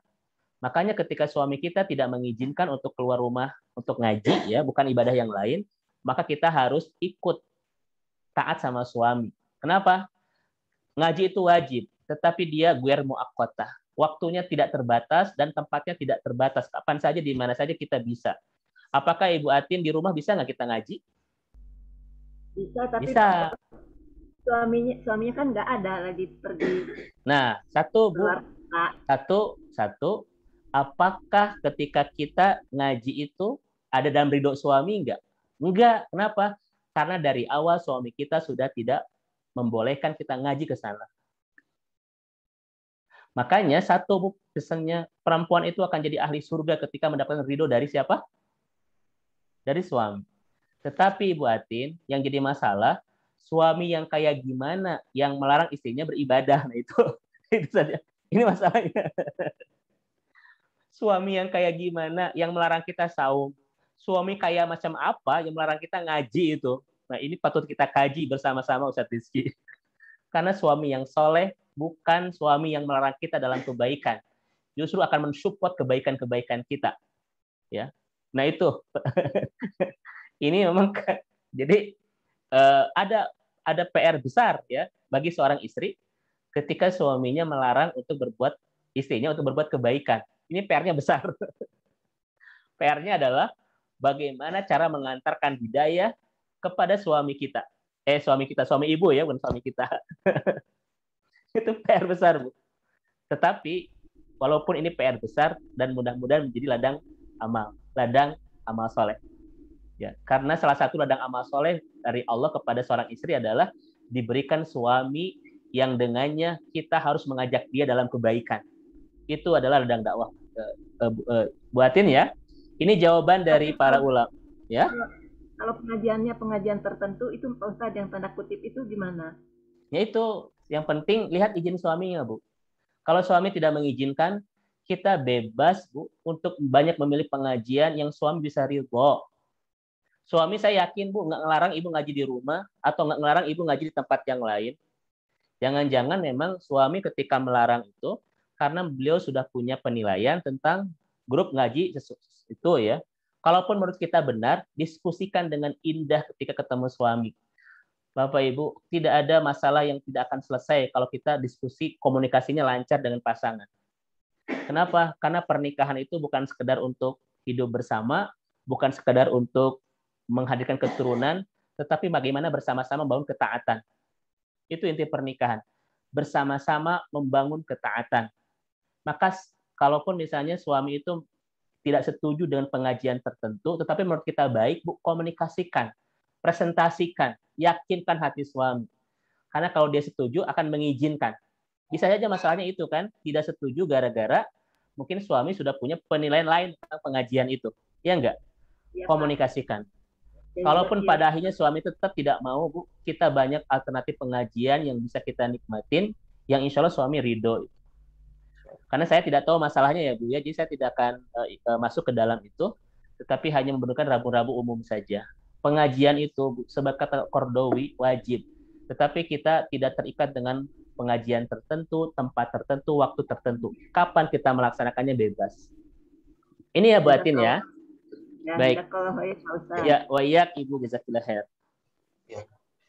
Pak Ustadz atas jawaban-jawabannya tentunya tidak akan puas ya karena memang apa yang kita kaji dari hikmah-hikmah kehidupan Rasulullah baik dalam akhlak rumah tangga mungkin tadi ya beberapa disinggung juga itu sangat kaya ya Bapak Ibu sekalian, dosen-dosen, guru-guru sekalian. Jadi memang moga-moga dari kajian kali ini menjadi salah satu pintu pembuka kita untuk membaca lebih dalam, mengenal lebih dalam sosok yang mulia yaitu Rasulullah Shallallahu Alaihi Wasallam. Mungkin karena waktu ini sudah mendekati maghrib dan memang salah satu ketentuan di fakultas kami di kedokteran beberapa menit sebelum pelaksanaan sholat harus stop acara karena kita harus mempersiapkan sholat itu khusyuk itu ternyata harus ada persiapan ya Ustaz ya. Betul. Langsung jreng tapi dari sebelumnya juga memang kita persiapkan. Moga-moga ikhtiar kita dalam mempersiapkan sholat dengan mungkin mencukupi tanya jawab di hapunten Bapak Ibu sekalian ini diijabah. Mungkin sebelum ditutup ada penutupan dari Ustaz. Baik, sekali lagi saya mohon maaf hari ini sebetulnya ingin bercerita banyak tentang kisah Rasul ketika membangun keindahan akhlak, tetapi pas saya lihat jam agak kaget saat Rizky ya, ternyata sudah sangat mepet sekali. Makanya mohon maaf sekali lagi Bapak dan Ibu sekalian, saya tidak bisa mempersembahkan ya, tidak bisa menghidangkan keindahan-keindahan akhlak Rasulullah dalam kehidupan sehari-hari karena memang keterbatasan waktu yang ada, tetapi mudah-mudahan ini menjadi stimulus sebetulnya kita ya untuk semangat menggali kisah-kisah yang begitu luar biasa yang dihadirkan oleh sosok yang sangat luar biasa ini. Sudah banyak buku-buku tentang biografi Rasulullah ya, ditulis oleh banyak ulama dengan berbagai bahasa. Saya juga Prof Nanan di rumah ada satu rak khusus ya di rumah itu hanya berbicara tentang kepribadian Rasulullah SAW karena ya betul ya Prof ya, sesuatu yang tidak akan pernah habis kita dalam kita ini ya, kita selami itu, Masya Allah. Mudah-mudahan Bapak Ibu menjadi termotivasi ya untuk terus menggali tentang siapakah sosok ini dan bagaimana kehebatan dan keindahan akhlak beliau dalam kehidupannya ya. Dari mulai pribadi sampai ketika membawa negara itu semuanya komplit dihadirkan dengan sangat indah oleh baginda Rasulullah Shallallahu Alaihi Wasallam. Ini mungkin Ustadz, dan mohon izin kalau hari ini saya tidak banyak mengkaji secara rapi, bahkan terlalu cepat ngomongnya ya Ustadz, karena keterbatasan waktu. Sekali lagi mohon maaf. Allahu a'lam bishawab. Alhamdulillah, jazakallah khairan kepada Ustadz Dedi yang telah tadi memberikan kita ya berulang-ulang pencerahan mengenai akhlak Rasulullah, dan tentunya ada banyak sekali topik yang bisa kita ambil dari episode-episode kehidupan beliau, dan tentunya ini akan menjadikan kita semakin cinta kepada beliau dan selanjutnya akan mudah dalam melaksanakan sunnah-sunnah beliau. Itu saja. Hatur nuhun Ustadz, dan kami juga ucapkan terima kasih kepada seluruh peserta yang hadir, dosen-dosen sekalian, guru-guru besar, adik-adik mahasiswa, dan juga Bapak Ibu sekalian yang sudah hadir pada pengajian kali ini. Insya Allah pengajian ini sudah akan kami upload ya di channel YouTube kami, Fakultas Kedokteran Unisba, jadi bisa dinikmati kembali. Moga-moga nanti membawa keberkahan bagi institusi. Dan terakhir, mari kita tutup acara yang mulia ini, acara yang berkah ini, yang karim, dengan ucapan hamdalah, alhamdulillah, dan istighfar apabila ada kekurangan, kesalahan yang telah terlaksana. Dan terakhir, mari kita tutup dengan doa kifaratul majelis. Subhanakallahumma wa bihamdika asyhadu an la ilaha illa anta astaghfiruka wa atubu ilaik. Mungkin sebagai pengingat ini hari Jumat Ibu Pak Dokter, Prof, jazakallah Profesor. Assalamualaikum warahmatullahi wabarakatuh. Izin untuk syukron Ustaz. Sami-sami Ibu, jazakallah khair semuanya Pak, Bapak Ibu, Prof. Jazakallah khair Ustaz. Sami-sami Teh, Ibu, jazakallah khair semuanya. Saya mau izin duluan boleh, Ustaz Rizky? Mangga atas Pak Retos dan turun pisang. Terima kasih Pak Dr. Ismet, saya duluan juga sama semuanya. Assalamualaikum warahmatullahi wabarakatuh. Waalaikumsalam warahmatullahi wabarakatuh.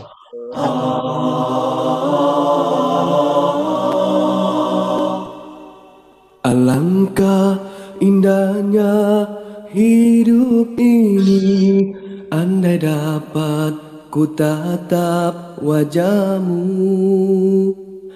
kan pasti mengalir air mataku karena pancaran